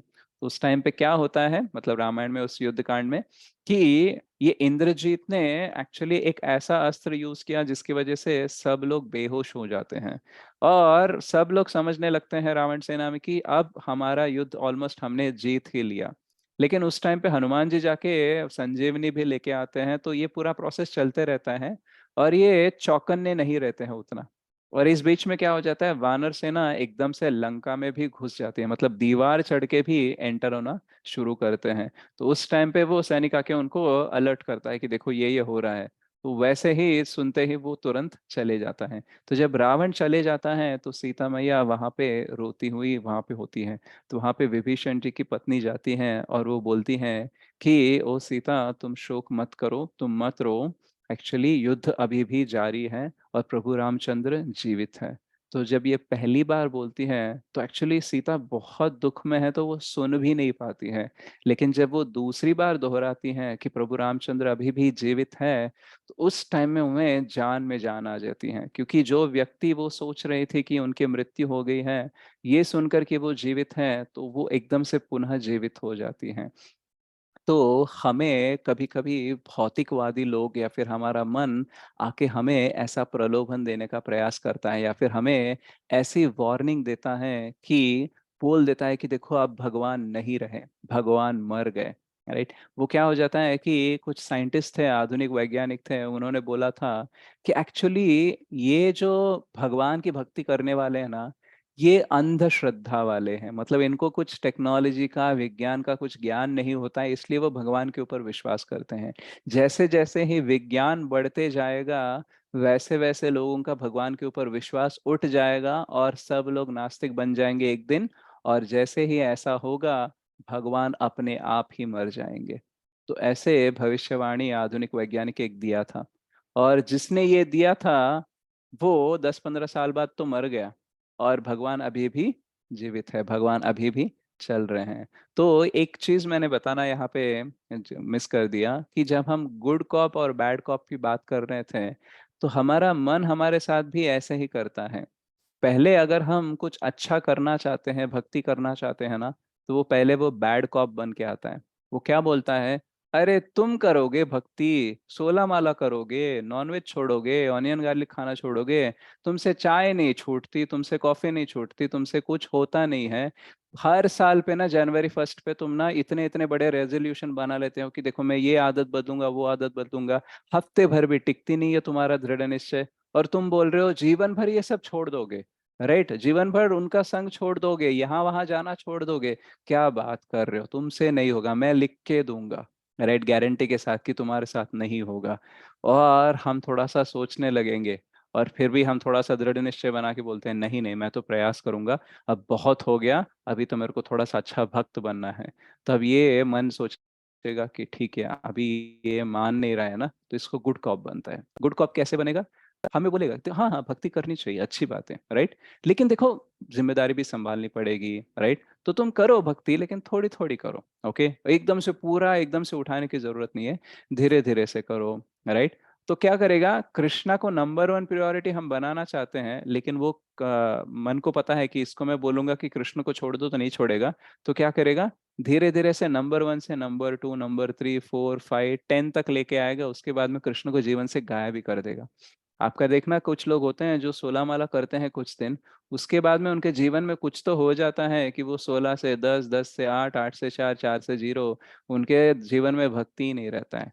और उनके पास बहुत सारे कारण होते हैं कि देखो इस वजह से ऐसा हुआ, उस वजह से ऐसा हुआ, राइट। तो या तो मन ने अपनी तरफ से कोशिश की, या फिर किसी और की तरफ से कोशिश करवाई कि भक्ति छोड़ने की, डरा धमका के, धमका के, नहीं हुआ, तो कुछ ना कुछ और उसमें प्रलोभन मिक्स्ड अप। अरे ये कर सकते हो, कभी कभी तो ये कर सकते हो, किसको पता चलेगा यार तुमने किया या नहीं किया, बोल दो ना कि नहीं किया है, राइट। तो ऐसे कुछ बोल सकते हो, अरे सब लोग बोल रहे हैं यार, तुम क्यों दूध के धुले बनना चाहते हो, पुण्य पुरुष बनना चाहते हो, ऐसे सब कुछ चलता रहता है इसमें। ऐसे धीरे धीरे से हमको मिक्स कर देगा, और कुछ दिनों बाद क्या हो जाएगा, हमारी भक्ति खत्म हो जाती है। तो ये गुड कॉप बैड कॉप वाला हमारा मन बहुत खिलाता रहता है, रोज खिलाता रहता है ऐसे। तो हमें क्या करना चाहिए, सुनना नहीं चाहिए। और जो लास्ट वाला स्ट्रैटेजी कि भगवान मर गए हैं, ऐसे भी बहुत लोग आके हमें समझाने का प्रयास करते हैं, देखो इसमें कुछ नहीं रखा है, ओके। लेकिन हमें क्या करना चाहिए, हमें विश्वास रखना चाहिए। जब हमें गुरु आके बताते हैं, वैष्णव का संग मिलता है, तब हमारा विश्वास बढ़ना चाहिए भगवान के ऊपर। नहीं तो क्या होता है कि बहुत सारे ऐसे रीजंस मिल जाएंगे हमको भक्ति ना करने की। लेकिन जैसे सीता मैया ने कुछ भी हो जाए, उन्होंने तक ये भी बोला कि अगर भगवान मर गए तो मैं भी मर जाऊंगी भगवान के साथ। लेकिन उन्होंने ये नहीं बोला कि चलो अब भगवान मर गए तो फिर मैं रावण के साथ चली जाऊंगी, इजंट इट। तो ये हमारे साथ होते रहता है। एक्चुअली ये जो विज्ञान है, वो हमें तेज जाने वाली गाड़ी दे सकता है, राइट, लेकिन कहाँ जाना है ये नहीं बता सकता। एल्बर्ट आइंस्टीन जो पिछले शताब्दी के बहुत बड़े वैज्ञानिक थे, वो बोलते हैं कि हमारी जो पाश्चात्य संस्कृति है ना, वो एक बड़े जहाज की तरह है। और उस जहाज में बहुत कुछ इंद्र तृप्ति करने के लिए है, उसमें स्विमिंग पूल है, खाने के लिए है, बहुत कुछ सुविधाएं हैं। बट उस जहाज में कंपास नहीं है, यानी दिक्श सूची जो होती है, कहाँ जाना है ये बताना है, ऐसी वाली कोई मशीन नहीं होती है। तो जहाज तो बहुत आधुनिक है, बहुत ही सुविधादायक है, लेकिन जहाज को पता ही नहीं कि कहाँ जाना है। तो इंद्र तृप्ति करना मतलब शायद सुविधा मिल जाएगी, लेकिन जाना कहाँ है, पेट्रोल मिल जाएगा लेकिन पेट्रोल भर के जाना कहाँ है, ये नहीं बता सकती। तो वैज्ञानिक मतलब विज्ञान जो है, हमें कुछ चीजों को फास्ट करने के लिए हेल्प कर सकती हैं। जैसे पहले हम नदी पे जाके पानी लेके आते थे, अभी हमारा क्या है, घर पे ही नल आ गया, मोटर पंप आ गया, जमीन से पानी निकाल के ऊपर डालेंगे। तो बहुत सारे आधुनिक चीजें आ गई हैं, लेकिन पानी पीकर, खाना खाकर, गाड़ी लेकर जाना क्या है, करना क्या है, ये हमें विज्ञान नहीं बता सकता। ये हमें शास्त्र बताते हैं कि देखो, हमारा परम लक्ष्य जो है वो भगवत प्राप्ति है, भगवान की भक्ति करना ही हमारे लिए सबसे उचित है। जो हमारे इंद्रियां हैं, इंद्रियों को क्या करना चाहिए, ऋषि के न ऋषिकेश सेवनम, यानी जो भगवान है ऋषिकेश है, और ऋषिक मतलब इंद्रिया, तो इन इंद्रियों को कहाँ लगाना है, भगवान की सेवा में लगाना है। आपको डाउट आएगा कि इंद्रिया क्यों दी, अगर तृप्ति नहीं करनी है, भोग नहीं करना है। नहीं, उसको भगवान के ऊपर हमें डालना है, मतलब उनकी सेवा में हमें लगाना चाहिए। तो मन हमारा बहुत सारे प्रलोभन देते रहता है, हमारे ऊपर डाउट डालते रहता है, भगवान के प्रति कुछ भी बोलते रहता है, लेकिन हमें क्या करना चाहिए, सीता मैया की तरह हमें निष्ठा के साथ, दृढ़ निश्चय के साथ रहना चाहिए। अगर हम ऐसे रहेंगे तो क्या होगा, जैसे सीता मैया को लेने प्रभु रामचंद्र आए आखिर में, वैसे ही हमें भी इस बंधन से मुक्त करने के लिए, इस भौतिक जगत से मुक्त करने के लिए, जन्म मृत्यु जरा व्याधि से मुक्त करने के लिए भगवान आएंगे और हमें आध्यात्मिक धाम लेके जाएंगे, आध्यात्मिक शरीर हमें देंगे। तो सीता रावण से मुक्त हुई थी, लेकिन क्यों हुई, क्योंकि उन्होंने वेट किया और दृढ़ निश्चय के साथ प्रभु रामचंद्र के आने की अपेक्षा को कुछ भी नहीं होने दिया। तो वैसे ही हमें भी भक्ति में इसी दृढ़ निश्चय के साथ रहना चाहिए। जैसे सीता मैया ने अपना दृढ़ निश्चय दिखाया, वैसे ही हमें दिखाना चाहिए। जो हमारा रावण है, हमारा जो मन है, उसके पास बहुत सारी स्ट्रैटेजीज होंगे। जैसे पहले उसने क्या किया, पहले उसने उनके सौंदर्य के बारे में बोला, सेकेंडली उनके अपने आप के बारे में गुणगान किया कि कितना मैं भोग दे सकता हूँ, और फिर उन्होंने उनको भगवान के बारे में भी कम करके बात किया, एकदम अपमान करके बात किया। फिर भी हमने क्या, उन्होंने देखा कि सीता मैया उनके प्रति आकर्षित नहीं थी। फिर उन्होंने बहुत सारा और प्रलोभन दिखाया, लंका में जाके उनको पूरा दिखाया कि मेरे पास पुष्पक विमान है, वज्र है, उससे भी उसका कुछ नहीं हुआ। फिर उन्होंने गुड कॉप बैड कॉप वाला भी स्ट्रैटेजी यूज किया, राक्षसों की तरह उनको डराया, और फिर जो विभीषण जी की पत्नी थी उनके थ्रू भी कुछ अच्छे से बोलने के लिए बोला ताकि वो उनके प्रति आकर्षित हो जाए, लेकिन उससे भी कुछ नहीं हुआ। और फाइनली उन्होंने राम का कटा हुआ सर और धनुष भी उनके सामने डाल दिया, लेकिन फिर भी उनका विश्वास गया नहीं, और बीच में हनुमान जी आकर मैसेज दिए थे और उनका विश्वास थोड़ा बनाया रहा। और तो ऐसे हमें भी इस पूरे प्रोसेस में मन को क्या करना चाहिए, मन को ना कहने का प्रयास करना चाहिए, क्योंकि मन कभी भी नहीं चाहेगा कि हम भक्ति करें। क्योंकि भक्ति में भौतिक आनंद नहीं होता है, भक्ति में आध्यात्मिक आनंद होता है, और मन क्या होता है, ये भौतिक होता है। और इसलिए उसको क्या है, भौतिक आनंद ही आनंद होता है, आध्यात्मिक आनंद आनंद नहीं होता है। जब आप भागवत पढ़ोगे, जितना शुद्धिकरण होगा उससे जो आनंद मिलता है, उसको उसमें इंटरेस्ट नहीं होता है। लेकिन हमको क्या करना चाहिए, उसको जबरदस्ती भी ना हो, कुछ भी ना करके, ये न के न प्रकारेण मन कृष्ण निवेशति, जैसे भी तैसे करके मन को एंगेज करना चाहिए भक्ति में। वो बोलेगा इधर जाएंगे उधर जाएंगे, हम बोलेंगे नहीं नहीं तू ही आ, हम यही करेंगे, ऐसा हमें करने का प्रयास करना चाहिए। तो जब अर्जुन को भगवान बोलते हैं कि तुम्हारे मन को नियंत्रण करना चाहिए, तो एक्चुअली अर्जुन बोलते हैं कि मैं तो कंट्रोल ही नहीं कर सकता, राइट। तो भगवान हमें एक कॉन्सेप्ट देते हैं, उसको बोलते हैं अभ्यास। अतः चित्तम समाधातुम न शक्नोषि मयि स्थिरम, अभ्यास योगे न ततो माम इच्छाप्तुम धनंजय। तो एक्चुअली ये इजी नहीं है, लेकिन तुम्हें क्या करना चाहिए, अभ्यास करना चाहिए, प्रैक्टिस करना चाहिए। देखो, कभी कभी भक्ति ना अच्छी नहीं लगती है, बहुत बोरिंग लगती है, बहुत ड्राई लगती है। कभी कभी अच्छा लगता है, एकदम मन शांत हो जाता है। तो कभी अच्छी फीलिंग आती है, कभी अच्छी फीलिंग नहीं आती है। पर फीलिंग जो भी हो, हमें डिटर्मिनेशन रख के आगे जाना चाहिए। हमें फीलिंग्स के ऊपर नहीं जाना चाहिए। चलो आज अच्छा लगा तो भक्ति कर लूँगा, नहीं अच्छा लगा तो नहीं करूँगा। आज क्लास अच्छा लगा, मूड है तो सुन लूँगा, नहीं लगा तो नहीं सुनूँगा। तो ये फीलिंग्स पे जाएँगे ना तो मन क्या करेगा, धीरे-धीरे से ना क्लासेस को बोरिंग कर देगा, भक्ति को बोरिंग कर देगा, मीनिंगलेस कर देगा। बोलेगा भक्ति में कुछ रखा ही नहीं है। तो हमें क्या करना चाहिए, फीलिंग्स के ऊपर नहीं जाना चाहिए। हमें शास्त्रों के आधार पर जाना चाहिए। हम साधक हैं, तो साधक को इंटरेस्ट नहीं होता है, इंटरेस्ट लाना पड़ता है, बुद्धिपूर्वक करना पड़ता है। जैसे हम बुद्धिपूर्वक करेंगे, कुछ साल बाद हम प्रेम पूर्वक भक्ति कर सकते हैं, राइट? तो ऐसे हमें धीरे-धीरे से प्रोसेस आगे बढ़ाना पड़ेगा। अगर हम ऐसे आगे बढ़ेंगे, तो क्या हो गया? भगवान बोलते हैं, "तेषाम् अहं समुद्धार्त मृत्यु संसार सागरात् भवामि न चिरात् पार्थ मय्यावेशत चेतसाम्।" तो जैसे-जैसे आप भक्ति करते रहोगे, मैं शीघ्र ही आपको इस जन्म मृत्यु सागर से, इस संसार से बाहर मैं निकाल दूँगा। बहुत ज़्यादा लेट नहीं करूँगा, मैं जल्द ही निकाल दूँगा, राइट? तो हम क्या करते हैं, हम सोचते ज़्यादा हैं इसलिए हमको लगता है बहुत लेट हो रहा है। अरे! कितने साल हो गए मैं भक्ति कर रहा हूँ, कुछ नहीं हो रहा है ऐसा लगने लगता है। बट एक्चुअली हम जितने जन्म हमने लिए हैं ना, उसके हिसाब से ये भक्ति का जीवन जो हम बिता रहे हैं, उसकी तुलना में ये तो कुछ भी नहीं है। राइट? हम जितने भी साल भक्ति करें, 50 साल भी भक्ति करें ना, तो उसके तुलना में, करोड़ों जन्मों के तुलना में ये कुछ भी नहीं है। तो हमें धैर्य रखना चाहिए, हमें पेशेंस रखना चाहिए, दृढ़ निश्चय के साथ और उत्साह के साथ। जैसे रूप गोस्वामी भक्ति रसामृत सिंधु में बोलते हैं, उत्साह, निश्चय, धैर्य। यानी उत्साह रहना चाहिए एवरीडे कि मैं भक्ति कर रहा हूँ। देखो पहले 2-3 दिन रहेगा, उसके बाद में बोरिंग रहेगा। चलो मुझे चैंटिंग करना है, क्लास सुनना है, ऐसा नहीं, ओह मुझे चैंटिंग करना है, मुझे क्लास सुनना है, तो उत्साह बनाए रखना चाहिए, ओके? एंड देन हमें क्या निश्चय रखना चाहिए कि देखो आज मूड है तो नहीं कर रहा हूँ, आज मूड होगा तो करूंगा, नहीं होगा तो नहीं करूंगा, ऐसा नहीं है। निश्चय, डिसिप्लिन बना लिया कि मैं करना है तो करना ही है, ओके? थोड़ा इधर उधर हो सकता है क्योंकि आदत नहीं है, लेकिन देखो छोड़ना नहीं है। और क्या, धैर्य, पेशेंस रखना चाहिए। जल्दी से रिजल्ट्स नहीं आते हैं, कुछ कुछ कुछ कुछ आ जाएंगे रिजल्ट्स, राइट? लेकिन कुछ चीज़ों के लिए बहुत टाइम लग सकता है। तो सीता मैया को भी वेट करना पड़ा 12 महीने, ओके? उसके बाद में आए। तो सबको झेलना पड़ता है, लेकिन हमको ये पता होना चाहिए कि हम किसके लिए झेल रहे हैं। के दुःख है इस प्रोसेस में, दर्द होगा, कष्ट होगा, लेकिन अगर स्मृति है कि देखो अंत में मुझे भगवान मिलेंगे, भगवान आएँगे, तो हमें सहने की शक्ति मिल जाती है। बट अगर वो विश्वास नहीं है कि भगवान नहीं आएँगे, ऐसा अगर हम सोचने लगे, तो कष्ट भोगने के लिए शक्ति नहीं मिलेगी। जैसे डॉक्टर बोलता है देखो 3 दिन दवा लो, तुमको थोड़ा-सा पेन होगा लेकिन कम हो जाएगा, तो हम दुःख सह लेते हैं।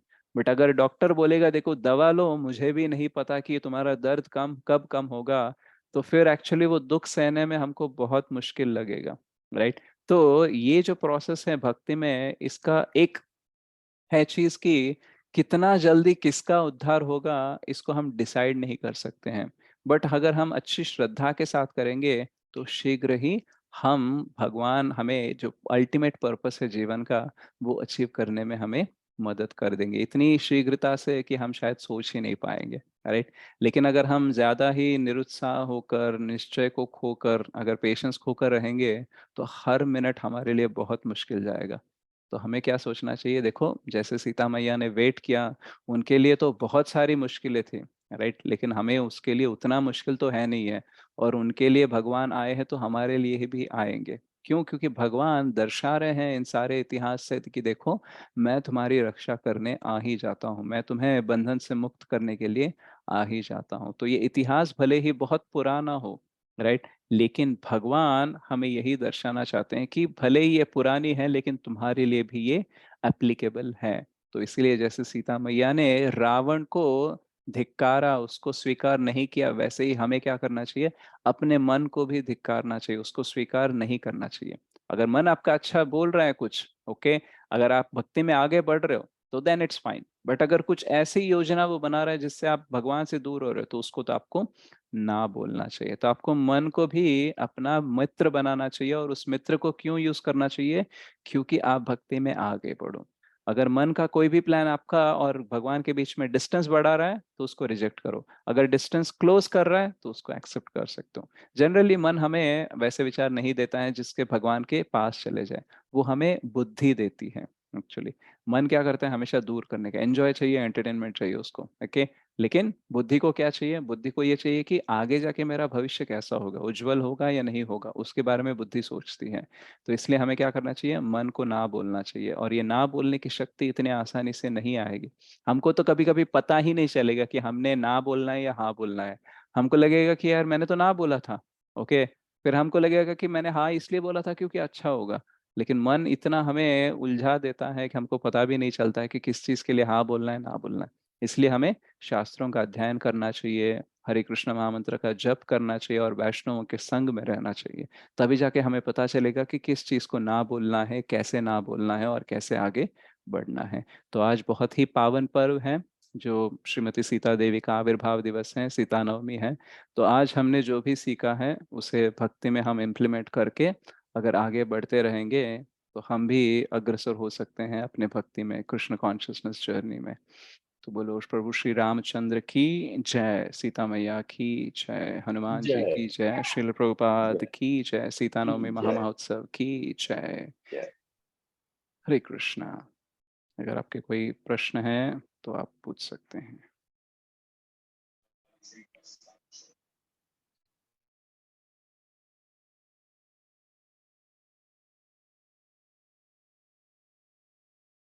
यस। हरि बोल प्रभु जी। हरि बोल। मैंने थैंक यू सुबह माता। की भी क्लास सुनी, रघुनाथ प्रभु की और आपकी भी। तो बहुत बहुत ही अद्भुत, मतलब उन्होंने अलग तरीके से पूरा माता का जन्म, कैसे नाम, कौन कौन से नाम, वो सब बताया। और हम लोग वही सोच रहे थे कि हमें शायद दोनों आनंद चाहिए था, इसलिए सुबह के समय आपका जो है वो ऐसी लीला हो गई। लेकिन या बहुत बहुत ही सुंदर प्रभु, thank you so much. Thank you thank you. माता जी। हरे कृष्णा। हरे हरे कृष्णा कृष्णा। प्रभु जी, बहुत अच्छा था आपने जो सुनाया थैंक यू सीता माता जी जी। का। मतलब सुबह हरे का हम कृष्ण नहीं प्रभु सुन जी। पाते। यस आशा सिंह माता जी, सुबह का। तो मैंने कहा सुबह का हम नहीं सुन पाते क्योंकि हम वहाँ महेंद्र प्रभु जी के वहाँ गए थे ना, तो या वहाँ से मॉर्निंग में तो ये नहीं सुन पाए, मुझे बता रही है माता जी। करेक्ट, तो शायद वही है कि सीता मैया चाहती है कि आप भी सुने, इसलिए सुबह पावर कट हो गई थी तो मैं हिंदी ट्रांसलेशन नहीं कर पाया। तो फिर मुझे विचार आया कि शाम में ये क्लास ले सकते हैं। बहुत अच्छा किया, धन्यवाद। రామాయణం ఎన్నిసార్లు విన్నా బాగుంటుంది ప్రభుజీ, విన్నపతి వినాలని అనిపిస్తుంది. थैंक यू हरे आशा माता कृष्णा जी। प्रभु जी, हरे हमेशा की तरह बहुत सुंदर हरे कृष्ण प्रभु जी। रिकॉर्डिंग भेजिएगा प्लीज। यस माता जी, मैं हरे अपना जो कृष्णा। गौरंगवाणी यूट्यूब चैनल है ना उस पे अपलोड कर दूंगा थोड़ी देर में। Okay. Thank you thank very much ప్రభుజీ. హరే కృష్ణ. थैंक यू माता जी। हरे कृष्णा। हरे कृष्णा प्रभु जी, thank you very much. Thank you Sheetal माता जी। प्रभु जी हरे कृष्णा। हरे कृष्णा संदीप प्रभु, बोलिए प्रभु। प्रभु जी आपने आज जो बताया बहुत अच्छा बताया, लेकिन इसमें मेरा एक प्रश्न था। बोलिए प्रभु। तो जैसे हम जितना भगवान की भक्ति करते हैं उतना वो हमको जल्दी अपने पास बुलाने के लिए कोशिश करते हैं, राइट? करेक्ट। लेकिन अब हम जो सभी मानव जीवन है, सो ये भौतिक है, भौतिक मतलब जगत में है हम लोग, ठीक है। सो हम पे हमारे माता जी, बेटे, वाइफ और जितने भी हमारे फैमिली मेंबर्स हैं जो हम पे इकोनॉमिकल पॉइंट ऑफ व्यू से हमारे पे डिपेंडेंट है। करेक्ट। सो हम नो डाउट भक्ति भी करना चाहते हैं और हम इतने जल्दी ये साथ भी नहीं छोड़ना चाहते। So correct. ये कश्मकश और ये जो चीज है इसको कैसे छोड़ा जाए, क्योंकि रिस्पॉन्सिबिलिटी इतनी है कि ना माँ को छोड़ सकते ना फैमिली, मतलब अभी भौतिक जगत में इसलिए ये फैमिली हमको मोर इम्पोर्टेंट देन, क्योंकि हमने भगवान को एक्चुअली नहीं देखा है। करेक्ट। बट यस हम उनके ऊपर भरोसा करते हैं, इसलिए हम लोग उस चीज को मानना शुरू कर रहे हैं। सो ये एक क्वेश्चन मेरे लिए है, तो ये इसका प्लीज आप मुझे आंसर दीजिएगा। या तो ये अगर आपको मैं वन लाइन में आपका क्वेश्चन व्यक्त करूं तो आप ये बोल रहे हो कि मटेरियल लाइफ और स्पिरिचुअल लाइफ को कैसे बैलेंस करें, इजंट इट प्रभु? हाँ, यस यस यस। ओके। तो जब भी हम बात करते हैं कि देखो जिम्मेदारियां ये वो कारण देके हमें भक्ति को नकारना नहीं चाहिए, उसके ऊपर श्रद्धा कम नहीं करनी चाहिए, तो ये बहुत ही सूक्ष्म विषय है जो बहुत सारे लोग समझ नहीं पाते हैं। एक्चुअली भावना बदलनी है। देखो एक्शंस ना धीरे धीरे से बदलेंगे, लेकिन भावना बदलनी चाहिए। जैसे अगर मैं अपनी पत्नी का या फिर अपने बच्चों का, अपने माता पिता का टेक केयर कर रहा हूँ, तो उसमें भावना क्या होनी चाहिए कि देखो ये सब लोगों को भी कृष्ण ने मुझे दिया है, और इनकी देखभाल करने के द्वारा भी मैं उनकी सेवा कर सकता हूँ। और मुझे इनकी मतलब जरूरतें पूरी करना ही नहीं है, इन्हें भी भगवान को देना है। क्योंकि अगर मैं इनकी जरूरतें पूरी करता रहूंगा और मैं खुद भक्ति के बारे में सिर्फ सोचूंगा, तो क्या हो जाएगा, मैं उनके साथ अन्याय कर रहा हूँ। क्यों? क्योंकि मैं उनको सिर्फ देह भावना में ही रख रहा हूँ। तो मुझे क्या करना चाहिए, मुझे उनकी जरूरतों को पूरा करने के लिए मेहनत करनी चाहिए। उसके साथ साथ मुझे भी भावना रखनी है कि देखो मुझे भक्ति करनी चाहिए और इन सबको मुझे भगवान ने ही दिया है, और उनको भी मैं ये सिखाने का प्रयास करूंगा कि भगवान की भक्ति करनी चाहिए, आपकी जरूरतें पूरी करनी चाहिए, लेकिन भगवान की भक्ति भी करते रहनी चाहिए। तो कभी कभी क्या हो जाता है कि हम डायरेक्टली सर्विस नहीं ले पाते हैं। जैसे कि मान लो आपको मंदिर आए या फिर कोई सेवा करे, या फिर बैठकर आप ज्यादा एक्स्ट्रा माला कर लो, या फिर एक्स्ट्रा आप श्रीमद् भागवतम पढ़ो, या फिर कोई एक्स्ट्रा क्लास सुन लो। तो ये शायद कुछ डायरेक्ट एक्टिविटीज है जो आप शायद आपको उतना टाइम नहीं मिलता होगा आपके जॉब की वजह से, जिम्मेदारियों की वजह से। लेकिन जब आप जॉब कर रहे हो या फिर जो कुछ भी कर रहे हो, उसमें अगर आपकी स्मृति है भगवान की, देखो ये भगवान ने मुझे दिया है ये जॉब, तो मुझे अच्छे से करना चाहिए। ओके, भगवान ने मुझे ये बच्चे दिए, इनका अच्छा देखभाल करना चाहिए। तो इससे भी क्या होता है कि एक्चुअली आप क्या कर रहे हो, पूरे प्रोसेस में भगवान को इन्वॉल्व कर रहे हो। तो भगवान भी क्या करेंगे, धीरे धीरे से आपको बैलेंस बनाने के लिए बुद्धि, शक्ति और सारे अवसर देते रहेंगे। फिर आगे जाके आप क्या ऑब्जर्व करोगे कि एक्चुअली मेरे पास अभी भक्ति करने के लिए अच्छा खासा टाइम है, और बाकी चीजें भी टेक केयर हो चुकी हैं। तो ये अच्छी फीलिंग है। बट जनरली क्या होता है, ये इसके विपरीत होता है। आपको क्या लगने लगता है कि देखो मैं भक्ति करना चाहता हूँ, लेकिन ये सब भक्ति करने के लिए देखो मेरे पास ये बाधा है, वो बाधा है, ये जिम्मेदारी है, वो जिम्मेदारी है। ऐसे सोच के हम क्या करते हैं, हम एक एक्सक्यूज बनाने लगते हैं कि कैसे मैं भगवान के लिए टाइम नहीं दे सकता। तो मैंने जो बताया उसमें ये है कि भगवान के लिए आप डायरेक्टली शायद टाइम ना दो, लेकिन इनडायरेक्टली भी आप टाइम दे सकते हो। कैसे? भावना बदल कर। तो जब ये आप भावना बदलते हो तो कृष्ण स्वयं आपका टाइम बढ़ाएंगे। वो आपकी जिम्मेदारियों को कितना आसानी से आप उसको निभा सको उसके लिए भी बुद्धि देंगे। और क्या हो जाता है कि देखो आपकी अगर भावना नहीं बदलेगी ना, तो फिर आपकी फैमिली भी आपको ज्यादा दौड़ाएगी, कि आपको बोलेगी कि ये चाहिए वो चाहिए, और वो सब दिलाने में ना आपको और ज्यादा मेहनत करनी पड़ेगी। अगर आप उनकी भी भावना चेंज करने का प्रयास करोगे, उनको भी भक्ति दोगे ना, तो वो भी आपकी मेहनत समझने लगेंगे। और जब उनको समय मिलता रहेगा भक्ति करने के लिए, तो वो सोचेंगे अरे मेरे लिए तो टाइम मिल रहा है, लेकिन पापा इतनी मेहनत कर रहे हैं। क्यों मेहनत कर रहे हैं? क्योंकि मैं बहुत सारी ज़रूरतें उनको बताता हूँ, बहुत सारी डिज़ायर्स में व्यक्त करता हूँ, इसलिए उनको भी बहुत दौड़ना पड़ता है। तो मैं क्या करता हूँ, जो है उसमें से थोड़ा संतुष्ट होने का प्रयास करूंगा, मैं भी मेहनत करके अपने आप से कुछ करने का प्रयास करूंगा। तो ये जब बैलेंस बन जाता है, आपकी भाग दौड़ भी कम हो जाती है, और आपके लिए भक्ति करने के लिए टाइम भी मिलेगा, और बाकी आपकी जो फैमिली है it will be taken care. तो समवेयर हमें ये याद रखना चाहिए कि एक्शंस भले ही इमीडिएटली ना बदले, परिस्थिति भले ही इमीडिएटली ना बदले, लेकिन मनस्थिति तो बदलनी चाहिए।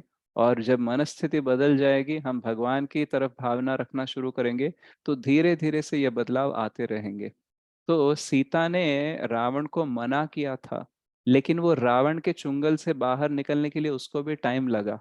सो हमको क्या करना है, मन को ना बोलना है, जिम्मेदारियों को ना नहीं बोलना है। लेकिन जब मन बोलने लगेगा कि जिम्मेदारियां ही आपका उद्देश्य है, भगवान नहीं है, तो उस टाइम पे ना बोलना है। ओके। अदरवाइज आप अपनी जिम्मेदारी नहीं निभाओगे तो फिर कौन निभाएगा? कृष्णा ने आपको वो बच्चे दिए, आपको माता पिता दिए, पत्नी दिए। क्यों? क्योंकि वो आपके ऊपर विश्वास रखते हैं कि आप इनका टेक केयर कर सकते हो, और इनको भी भक्ति के मार्ग पर शायद चला सकते हो। इसलिए इसी विश्वास के साथ मैंने तुमको दिया। तो उनको भक्ति के मार्ग पे चलाना है, तो पहले उनकी भूख प्यास मिटानी होगी, तो उसके लिए आपको कमाना पड़ेगा। तो that is fine, Krishna also understands. तो हम भावना बदलकर कृष्णा से और प्रे करना चाहिए कि भगवान कुछ ऐसी परिस्थिति बना दो जिसकी वजह से मैं अपनी जिम्मेदारियां भी अच्छे देख लूं, और मैं अपने भक्ति के मार्ग में भी और अच्छे से चलूँ और मेरी पूरी फैमिली को भी मैं भक्ति के मार्ग पर चलाऊँ। ऐसी अरेंजमेंट आप कर दीजिए। बाकी मेरी इच्छा तो है कि आपकी मैं भक्ति करना चाहता हूँ। तो ऐसी भावना रखेंगे ना, तो भगवान कुछ ना कुछ तो रखेंगे। बट बहुत बार ये भावना ही नहीं रख पाते हैं। सबको लगता है कि मेरी जब परिस्थिति बदलेगी तब मेरी भावना बदलेगी। नहीं, जब तुम्हारी भावना बदलेगी ना तभी तुम्हारी परिस्थिति बदलेगी। तो बहुत लोग बोलते हैं कि प्रभु जी आपके पास तो टाइम होता है इसलिए आप कर पाते हो। नहीं, मैं करना चाहता हूं इसलिए टाइम है मेरे पास। तो ये एक्चुअली रिवर्स है, जो बहुत सारे लोग कंफ्यूज हो जाते हैं। उनको लगता है कि देखो मेरे जीवन ऐसा है ना, मेरे लिए टाइम नहीं मिल पाता। आपके लिए बहुत फ्री टाइम होता है इसलिए आप ये सब कर पाते हो। नहीं भैया, उसने भी बहुत सारे सैक्रिफाइसेस किए, बहुत बार उसने प्रे किया, बहुत बार उसने भावना चेंज करने का प्रयास किया, तभी जाके आज वो सिचुएशन में है। राइट। तो कभी कभी कोई गरीब बोल देता है देखो आपके पास तो पैसे हैं इसलिए आप कुछ भी बोलोगे, लेकिन वो भी एक टाइम पे गरीब था, आज उसने मेहनत करके वो कमा रहा है। राइट। तो आप नहीं बोल सकते हैं कि देखो आप गरीब हो आप अमीर हो आप नहीं समझ सकते, नहीं वो भी समझ सकता है। तो सिमिलरली हम बोलते हैं कि देखो मेरे पास ये फैमिली है जिम्मेदारी इसलिए मैं नहीं कर पा रहा हूँ, आपको तो उतना कुछ प्रेशर नहीं होता है ना इसलिए आप कर पाते हो। तो ये भी एक मन का एक ट्रैप है। वो बोलता है देखो संदीप तुम्हारा जीवन मेरे को पता है, तुम नहीं कर सकते हैं, ठीक है इसलिए चल जाएगा मत करो। तो अगर ऐसा हमें मन ट्रैप कर रहा है तो आप ध्यान से रहो। ओके। तो आप समझ पा रहे हो, मैं जस्ट ब्रॉडर आइडिया दे रहा हूँ संदीप प्रभु। प्रभु जी आपने इतना अच्छे से समझाया ना, मेरा एकदम क्वेश्चन और आंसर एकदम इतने प्यार से मिले ना, मैं बहुत बहुत बहुत दिल से धन्यवाद प्रभु जी, दिल से धन्यवाद। थैंक यू प्रभु। इस किसी और का कोई प्रश्न? Hare Krishna Prabhuji. हरे कृष्ण माता जी। Very beautifully explained. So well that the concept is very clear. Clarity बिल्कुल इतना perfect आ जाता है कि वो भावना ही बदलेगी तो ही परिस्थिति बदलेगी। तब तक तो वो बड़ा पिक्चर अपना रिस्पॉन्सिबिलिटी दिखता है और बाकी सब चीज बाद में प्रायोरिटी नहीं दिखती है, जैसा भगवान। या very absolutely. Nice. Thank you माता जी। और एक बात है कि जो भक्ति मार्ग पे आने पर, ये आध्यात्मिक मार्ग पे आने पर डिजायर्स तो अपने आप ही कम हो जाते हैं और सेटिस्फैक्शन और कंटेंट तो वैसे ही मिल जा रहा है, ज्यादा जाते कोई वो रहता ही नहीं है। I think the bare minimum we would be yes. Living. I felt it after listening to Bhagavad Gita for, I think I'm always listening for around 8 to 10 months. मैं ये सुन रही हूँ तो मेरे को तो लेट गो भी आ गया है बहुत ज्यादा। जैसा हर चीज पे या उतना स्टक जो होते थे, वो फीलिंग जो हर चीज पे अटक जाते थे, किसी ने कुछ बोला या कुछ भी रहा, तो वो सब अपने आप ही वैनिश, ऑलमोस्ट डिमिनिश तो हो गया। I don't know when it vanish total, that would be yeah great. Thank you. Absolutely this can happen. ऐसे ये बोलते हैं ना कि ययात्मा सुप्रसीदति बोलते हैं। भागवत में एक श्लोक आता है जिसका लास्ट लाइन है ययात्मा सुप्रसीदति, यानी जब हम भक्ति करते हैं ना तो आत्मा को कंटेंटमेंट मिलता है, उसको फुलफिलमेंट मिलता है कि this is what I wanted. अभी हमें एक्चुअली ना पता भी नहीं होता है कि हमें क्या चाहिए, बट जब वो मिल जाता है ना तब लगता है कि हाँ एक्चुअली मैं यही चाहिए था, मैं इसी के लिए ढूंढ रहा था। ओके। तो हम भौतिक जीवन बहुत टाइम जी लेते हैं तो हम भूल भी जाते हैं कि हमारे लिए क्या अच्छा है, लेकिन भगवान को हमेशा याद रहता है हमारे लिए क्या अच्छा है। इसलिए जैसे हम थोड़ी सी भावना बदलने लगते हैं ना, भगवान पूरा पुरावा करते रहते हैं। मेरा मतलब पर्सनल एक्सपीरियंस है कि अगर आप भगवान के लिए कुछ करना चाहते हो ना, तो भगवान आपके लिए इतना करेंगे ना आप आश्चर्यचकित हो जाओगे। मतलब मेरे लाइफ में ऐसा हुआ है कि जैसे मैं बेसिकली पिछले 3-4 साल मतलब 2018-19 में मेरी परिस्थिति ऐसी थी कि मैं कुछ भी नहीं कर पा रहा था, आई वॉज नॉट अर्निंग। और ये परिस्थिति मेरे ऑलमोस्ट 7-8 साल से बहुत ज़्यादा थी, और 18-19 में तो ऑलमोस्ट 0-0 से भी कम हो गई थी। तो उस टाइम पे मैंने डिसाइड किया कि I should do something. Okay, शायद I should help someone, I should do something, क्योंकि मैं ऐसे ही अपने जीवन को समाप्त नहीं करना चाहता था। So that time Bhagavad Gita थी मेरे पास और इस्कॉन से धीरे धीरे से जुड़ने लगा। तो फिर मुझे लगा कि शायद मेरे पास कुछ देने के लिए नहीं है, बट मैं कहीं से कुछ लेकर तो दे सकता हूँ ना। तो I can take the knowledge of Bhagavad Gita, I can take knowledge the Srimad Bhagavatam, I think I can take the knowledge of this bhakti and I can give it to others. This doesn't belong to me, मेरा नहीं है, लेकिन मैं किसी को दे सकता हूँ because it is easily transmittable. इसमें मुझे कुछ ज्यादा पैसे खर्च करने की जरूरत नहीं है, कुछ बिजनेस खड़ा करने की जरूरत नहीं है, आई कैन डू इट। तो जैसे मैंने ये स्टार्ट करना शुरू किया तो 1 साल में एज अ वॉलंटियर किया, तो फिर मुझे मंदिर की तरफ से ही ऑफर आया कि why don't you do it as a job, कि आप थोड़ा सा और जिम्मेदारी ले लो, अभी भी वॉलंटरी कर रहे हो, और थोड़ी सी जिम्मेदारी ले लो और उसको पेड बेसिस पे करो। और ऑफ कोर्स टेम्पल तो कमर्शियल नहीं होता है, तो हम आपको बहुत सारी सैलरी तो नहीं दे पाएंगे, बैर मिनिमम देंगे, but have faith that Krishna आपको संभाल लेंगे। तो उस टाइम पे my wife was also earning a very little amount, तो उसका भी उस टाइम पे मतलब जॉब चल रहा था, she was not happy with the job also and salary was also very less. और हमारे लिए बहुत सारे डेप्ट हैं, मैंने जो बिजनेस किए उसके बहुत सारे मतलब पंगे हो गए and a lot of financial crisis I have. तो I was started with bare minimum because I thought like this is something I can do for life long, मैं जीवन भर ये काम कर सकता हूँ, ऐसा मुझे लगा था। और बिना किसी अपेक्षा के कि मुझे बहुत कमर्शियली ग्रो होना है, इस अपेक्षा के बिना भी मैं पूरा जीवन ये काम कर सकता हूँ, ऐसा मुझे लगा था, तो मैंने लिया। उस टाइम पे मेरी वाइफ की सैलरी भी बहुत कम थी, राइट।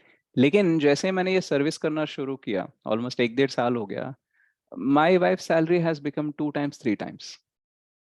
तो एक्चुअली ये होना जनरली नहीं हो सकता, ओके जैसा मार्केट चल रहा है उतना तो नहीं हो सकता है, और जैसा उसका एक्सपीरियंस है उतना नहीं होना चाहिए। But what Krishna is telling कि तुम अपने लिए तो कम पैसों पे काम कर रहे हो, लेकिन तुम्हें जितनी भी जरूरत है ना, मैं कहीं और से पूरा करूंगा। So he is trying to fulfil my needs through my wife. और वो इतनी मेहनत करती है and she is a very sincere employ and she earns very good. तो क्या हो रहा है, मेरे लिए जो मेरी सैलरी जितनी है उसका तो कुछ नहीं हो सकता, लेकिन from her salary some things are getting taken care. So ये किसने अरेंजमेंट किया, ये कृष्णा अरेंज करते हैं। और बहुत सारी चीजें जो मुझे चाहिए थी वो धीरे धीरे से मिलने लगी हैं। और मैंने जो भी वो चाहत है मुझे चीजें पाने की, वो मैं सर्विस के रिलेटेड ही देखता हूँ। मैं सोचा कि मेरे पास ऐसा वाला हेडफोन होना चाहिए, तो मेरी वाइफ के कंपनी वालों ने ये हेडफोन भेजा, ओके। और वो ये यूज़ नहीं कर रही है क्योंकि उसके लैपटॉप में बहुत ज़्यादा साउंड आता है और ये लगाने से उसको कान दुखते हैं, तो फिर उसने वो यूज़ नहीं किया, तो ये मेरे लिए आ गया। ओके मैं चाहता था कि एक्चुअली एक मतलब अच्छा सा अरेंजमेंट होना चाहिए कि क्लास लेने के लिए एंड ऑल, तो कुछ इंस्ट्रूमेंट्स चाहिए थे मुझे, तो उसके लिए भी कुछ भक्तों ने बोला कि we will sponsor for that. तो ऐसे धीरे धीरे से कहीं ना कहीं से अरेंजमेंट हो रहा है। तो ये कौन देख रहा है, ये कृष्ण देखते हैं। तो जैसे ही हमारी भावना बदली कि मैं आपके लिए कुछ करना चाहता हूँ, तो कृष्ण चारों ओर से 100 हाथों से ट्राई करते रहते हैं कि आपको मैं कुछ दूं। तो ये दिस पर्सनली वर्क्स, मतलब ये शास्त्र बोलते हैं, यस एक्चुअली 3 प्रमाण होते हैं। एक होता है प्रत्यक्ष प्रमाण, अनुमान प्रमाण और शब्द प्रमाण। तो एक चौथा प्रमाण भी होता है जो श्रील रूप गोस्वामी बोलते हैं, उसको बोलते हैं अनुभव प्रमाण। यानी भले ही आंखों से कुछ दिख रहा होगा, ओके भले ही मैं कुछ अनुमान लगा रहा हूँ, भले ही मुझे शास्त्र बोल रहे हैं, लेकिन समहाउ पूरा दृढ़ विश्वास नहीं आता है भगवान के ऊपर जब तक हमारे जीवन में कोई बदलाव ना दिखे। तो उसको बोलते हैं अनुभव प्रमाण। तो जब ये अनुभव प्रमाण आ जाता है ना, फिर आप भक्ति में बहुत अग्रसर होंगे, बहुत तेजी से होंगे, क्योंकि नाउ यू हैव टेस्टेड कि सच में भगवान संरक्षण करते हैं, सच में भगवान पुरावा करते हैं। जैसे भगवान बोलते हैं योग क्षेम बहाम्य हम, okay, so I will take care of that which you have, I will provide what you don't have। आपके पास जो है उसका संरक्षण करूंगा, आपके पास जो नहीं है उसको भी मैं लाके आपको दूंगा, but you don't worry about anything. तो ये विश्वास आप रखोगे ना, आपकी सारी जिम्मेदारियां सारी चीजें ना आराम से कृष्ण टेक केयर कर लेंगे। अरे भौतिकवादियों की जरूरतें पूरी करते हैं कृष्ण। तो फिर आप भक्ति में हो तो फिर आपकी जरूरत है, आपकी जिम्मेदारी, उनकी जिम्मेदारी नहीं है क्या? तो ये तो हमारा मन बोलता है कि देखो भगवान तो बहुत कुछ बोलते हैं, लेकिन तुम्हें तो तुम्हारी जॉब तुम्हें ही करनी पड़ेगी ना, तुम्हारी फैमिली को तुमको ही खिलाना पड़ेगा ना, तो ऐसे क्यों तुम ये सब कुछ कर रहे हो, ये सब में इंटरेस्ट मत रखो। बट एक्चुअली जॉब किसने दिलवाया तुमको? कृष्णा ने दिलवाया। तुम इच्छा रख सकते हो अपने बच्चों को खिलाने का, लेकिन सिर्फ तुम्हारे काम करने से तुम्हारे बच्चे नहीं खाते हैं, राइट। वो कृष्ण अरेंज करते हैं, वी कैन वर्क। जैसे हम अगर ये भी देखते हैं, जैसे फसल उगाने के लिए भी हम बीज बो सकते हैं, उसका संरक्षण करने का प्रयास कर सकते हैं, लेकिन जब तक बारिश नहीं होगी तब तक तो कुछ नहीं है ना, और बारिश हमारे हाथ में नहीं होती है। तो ऐसी बहुत सारी चीजें जो हमारे हाथ में नहीं होती है, भगवान हमारे लिए अनुकूल बनाते हैं जैसे हम उनकी तरफ देखना शुरू करते हैं। इसलिए बी कॉन्फिडेंट कि आप भक्ति में हो ना, तो मान लेना भगवान आपके जीवन में प्रत्यक्ष रूप से हस्तक्षेप करेंगे, बोलेंगे कि मैं करूंगा, डोंट वरी। आप बोलो कि बस आप करने के लिए हो ना मेरे पास, then I will do whatever it takes. Okay माता जी, I don't know why I started this. Hare Krishna प्रभु जी, एक डाउट है, पूछ सकती हूँ? यस माता जी, पूछिए। हाँ, वो एक्चुअली ये आपने जो बोला योगक्षेमम वहाम्यहम, दैट इज 9.22। या माता जी, या 9.22। एक्चुअली वो 9.22, और उसमें मैंने कहीं से एक स्टोरी सुना था। I just wanted to know whether it is right और रॉन्ग। ये भगवत गीता के क्लासेस में सुना था कि वो वहाम्यहम जो शब्द है, उनको किसी ने उसका एग्जैक्ट मीनिंग, आपने क्या बोला कि God himself will come and take care, ऐसा कुछ है ना? या मैं आपको एक्सक्यूज ये मी, श्लोक पढ़ा देता हूँ। Your needs will be fulfilled. ये देखिए भगवान क्या हाँ जी। बोलते हैं,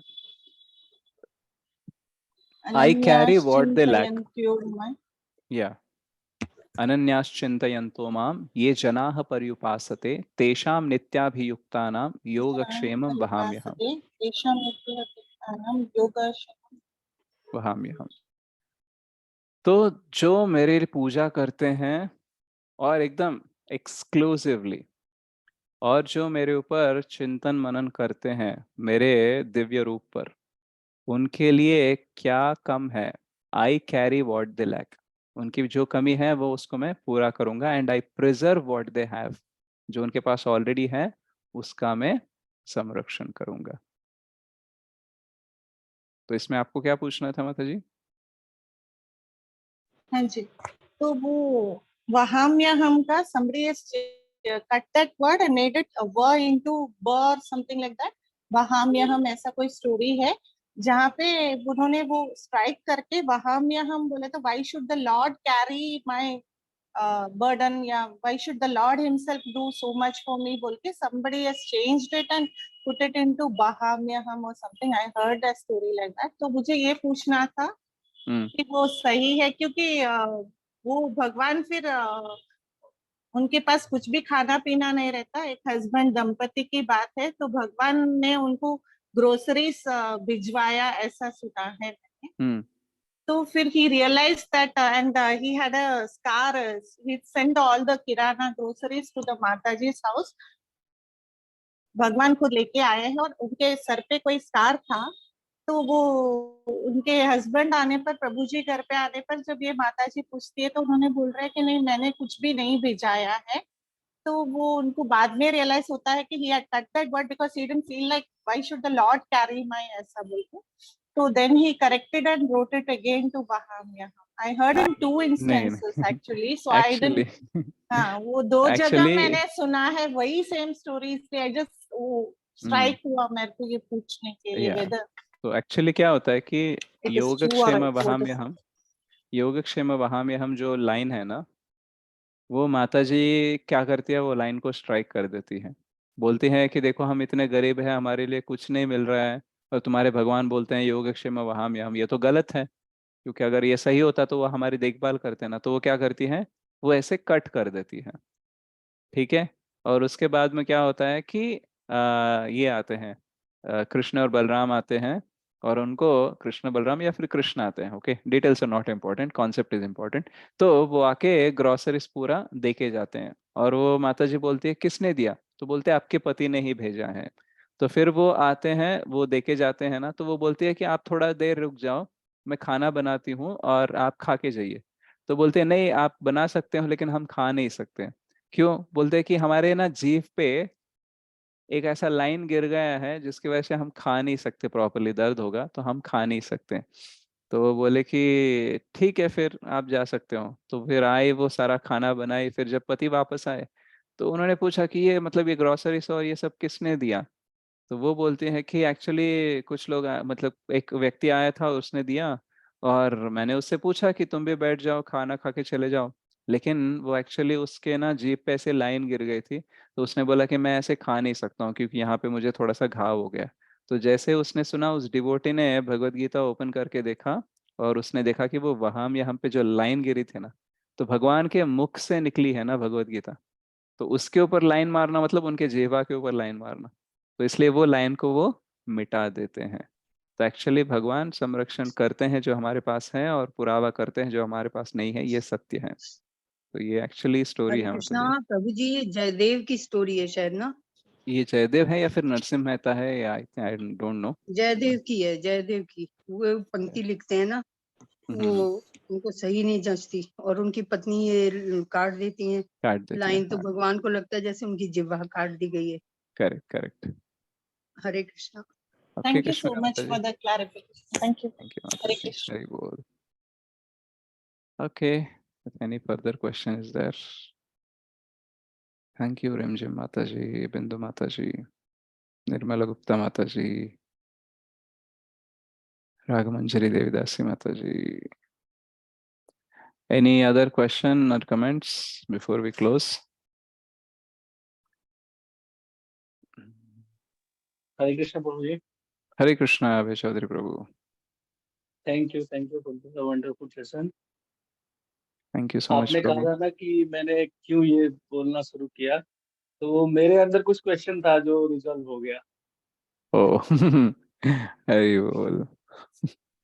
ऐसे होता है, भगवान थैंक अरेंज करते हैं। यू। वही मैं कुछ सोच रहा था पूछने का, लेकिन आपने ऐसे ही आपने जो कहा वो मेरा क्वेश्चन ये हो गया, आंसर हो गया। हरि बोल। तो एक्चुअली मेरा कोई थैंक प्लान यू। नहीं था प्रभु आज क्लास लेने का, आज मैं भगवत गीता लेने का ही सोच रहा था, बट देखो आपका क्वेश्चन होगा इसलिए कृष्णा ऐसे अरेंज किया। नहीं नहीं, मैं तो सुबह भी था। अच्छा, लेकिन सुबह हिंदी में नहीं सुने ना आप? हिंदी नहीं, मतलब मैं मैंने नहीं हिंदी बताया था, आपका ये हो गया, हाँ इंटरप्ट हो गया था। इंटरप्ट हो गया था। बट मैं था जहाँ तक आप मतलब मैं पहले स्टार्ट जब आपने स्टार्ट किया था तब मैं ये हुआ था, ज्वाइन हुआ था, फिर मैंने देखा आप तेलुगु कर रहे थे, फिर हम्म। तेलुगु टाइम के हिसाब से मैं 7:30 में फिर ज्वाइन हो गया था क्लास। हम्म। तो रघुनाथ प्रभु सर थे, तो उसका क्लास अटेंड किया वो था। कर रहे थे, या हाँ, गुड। बढ़िया, वो भी बहुत अच्छा क्लास थैंक यू प्रभु। इफ नो था। One okay. हैज क्वेश्चंस, या तो हम एक गीत है जो एक्चुअली राधिकाष्टकम है, तो मुझे सीता मैया के ऊपर कोई ऐसा कीर्तन तो आता नहीं है, बट सीता मैया भी अंतरंगिक शक्ति है भगवान की, और श्रीमती राधा रानी भी अंतरंगिक शक्ति है। तो हम अ, उनके ऊपर कुछ ऐसा गीत गाएंगे ताकि एटलीस्ट हम सेम पेज पे रहें। तो ये कृष्णदास कविराज गोस्वामी जी ने लिखा है ये कीर्तन, इसको बोलते हैं राधिकाष्टकम। तो ये संस्कृत में है, तो मैं इसे गाने का प्रयास करूंगा। मुखम करोति वाचालं पंगुम लंघयति गिरिं यत्कृपातमहं वन्दे श्रीगुरुं दीनतारिणं परमानन्दमाधवं श्रीचैतन्येश्वरम्। कुङ्कुमाक्तकञ्चनाब्ज गर्वहारि गौरभा पीतनाञ्चिताब्ज गन्ध कीर्तिनिन्दिसौरभा वल्लवेश सोनु सर्व वाञ्छितार्थसाधिका मह्यमात्मपादपद्म दास्य दास्तु राधिका कौरविन्दकान्तिनिन्दे चित्रपटशाटिका कृष्णमत्तभृङ्गकेले फुलपुष्पवाटिका कृष्णनित्यसङ्गमार्थ पद्मबन्धुराधिका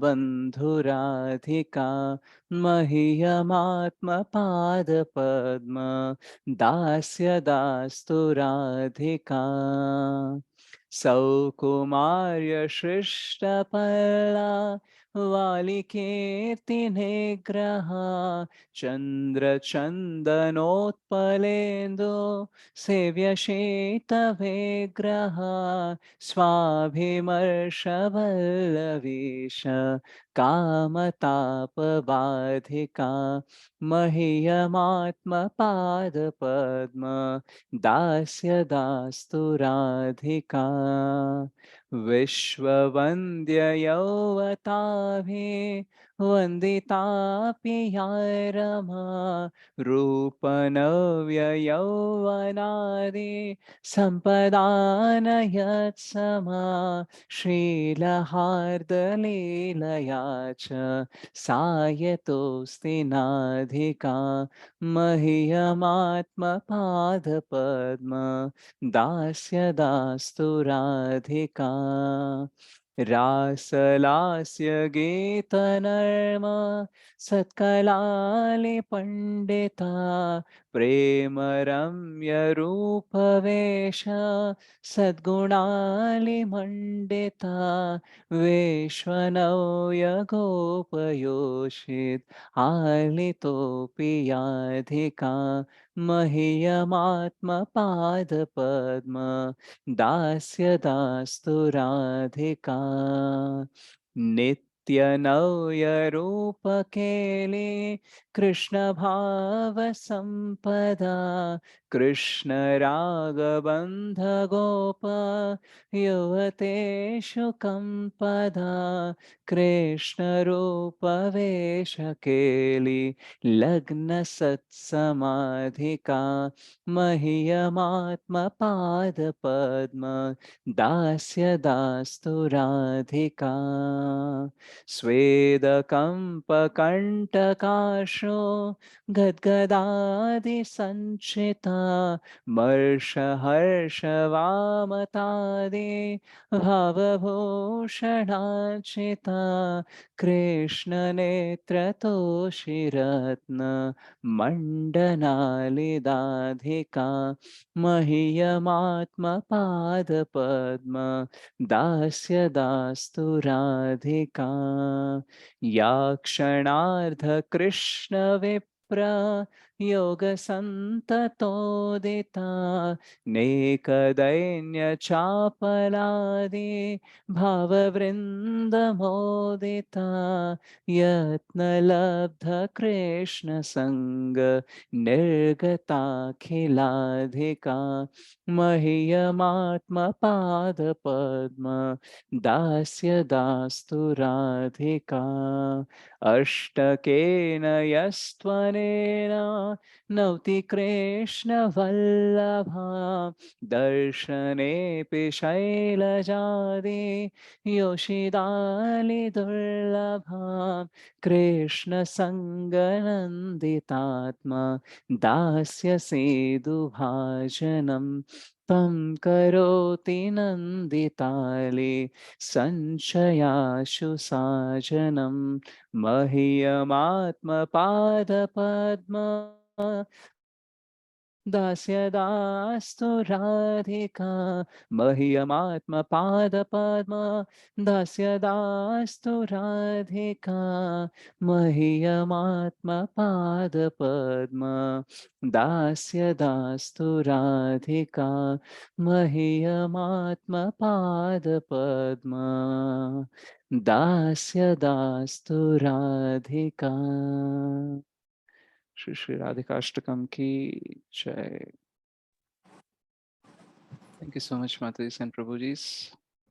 చాలా బాగా పాడారు Prabhuji thank you very much Hari बोल हरि बोल थैंक यू वेरी मच प्रभु जी हरि बोल हरि थैंक बोल यू प्रभु हरे कृष्ण చాలా చాలా బాగా పాడారు ప్రభుజీ थैंक यू।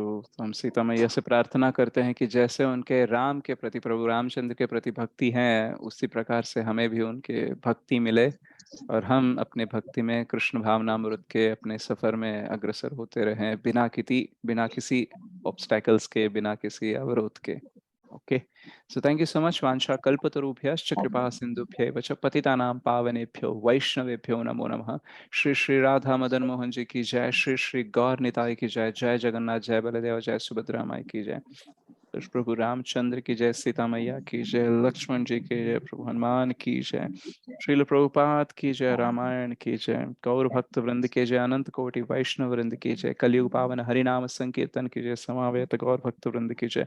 निताय गौर प्रेमानंदे हरि हरि हरि। हरि बोल हरे हरि बोल प्रभु जी हरे हरि कृष्ण बोल प्रभुजी हरे हरे कृष्ण कृष्ण थैंक प्रभु यू जी वेरी मच दंडवत हरे प्रणाम कृष्ण प्रभु धन्यवाद। Hare Krishna thank you. प्रभु जी हरे धन्यवाद कृष्ण प्रणाम। हरे कृष्णा प्रभु जी दंडवत प्रणाम। So see you all Hare next Krishna, week. Prabhuji, Dandavat Hare Pranam. Krishna. Dandavat Pranam Mataji and Prabhuji. Good night. Thank you Tanupriya Mataji for hosting. Hari Bol. Thank you, Prabhu. Hari Hari बोल Bol. प्रभु Dandavat Hari Pranam. बोल Dandavat Pranam.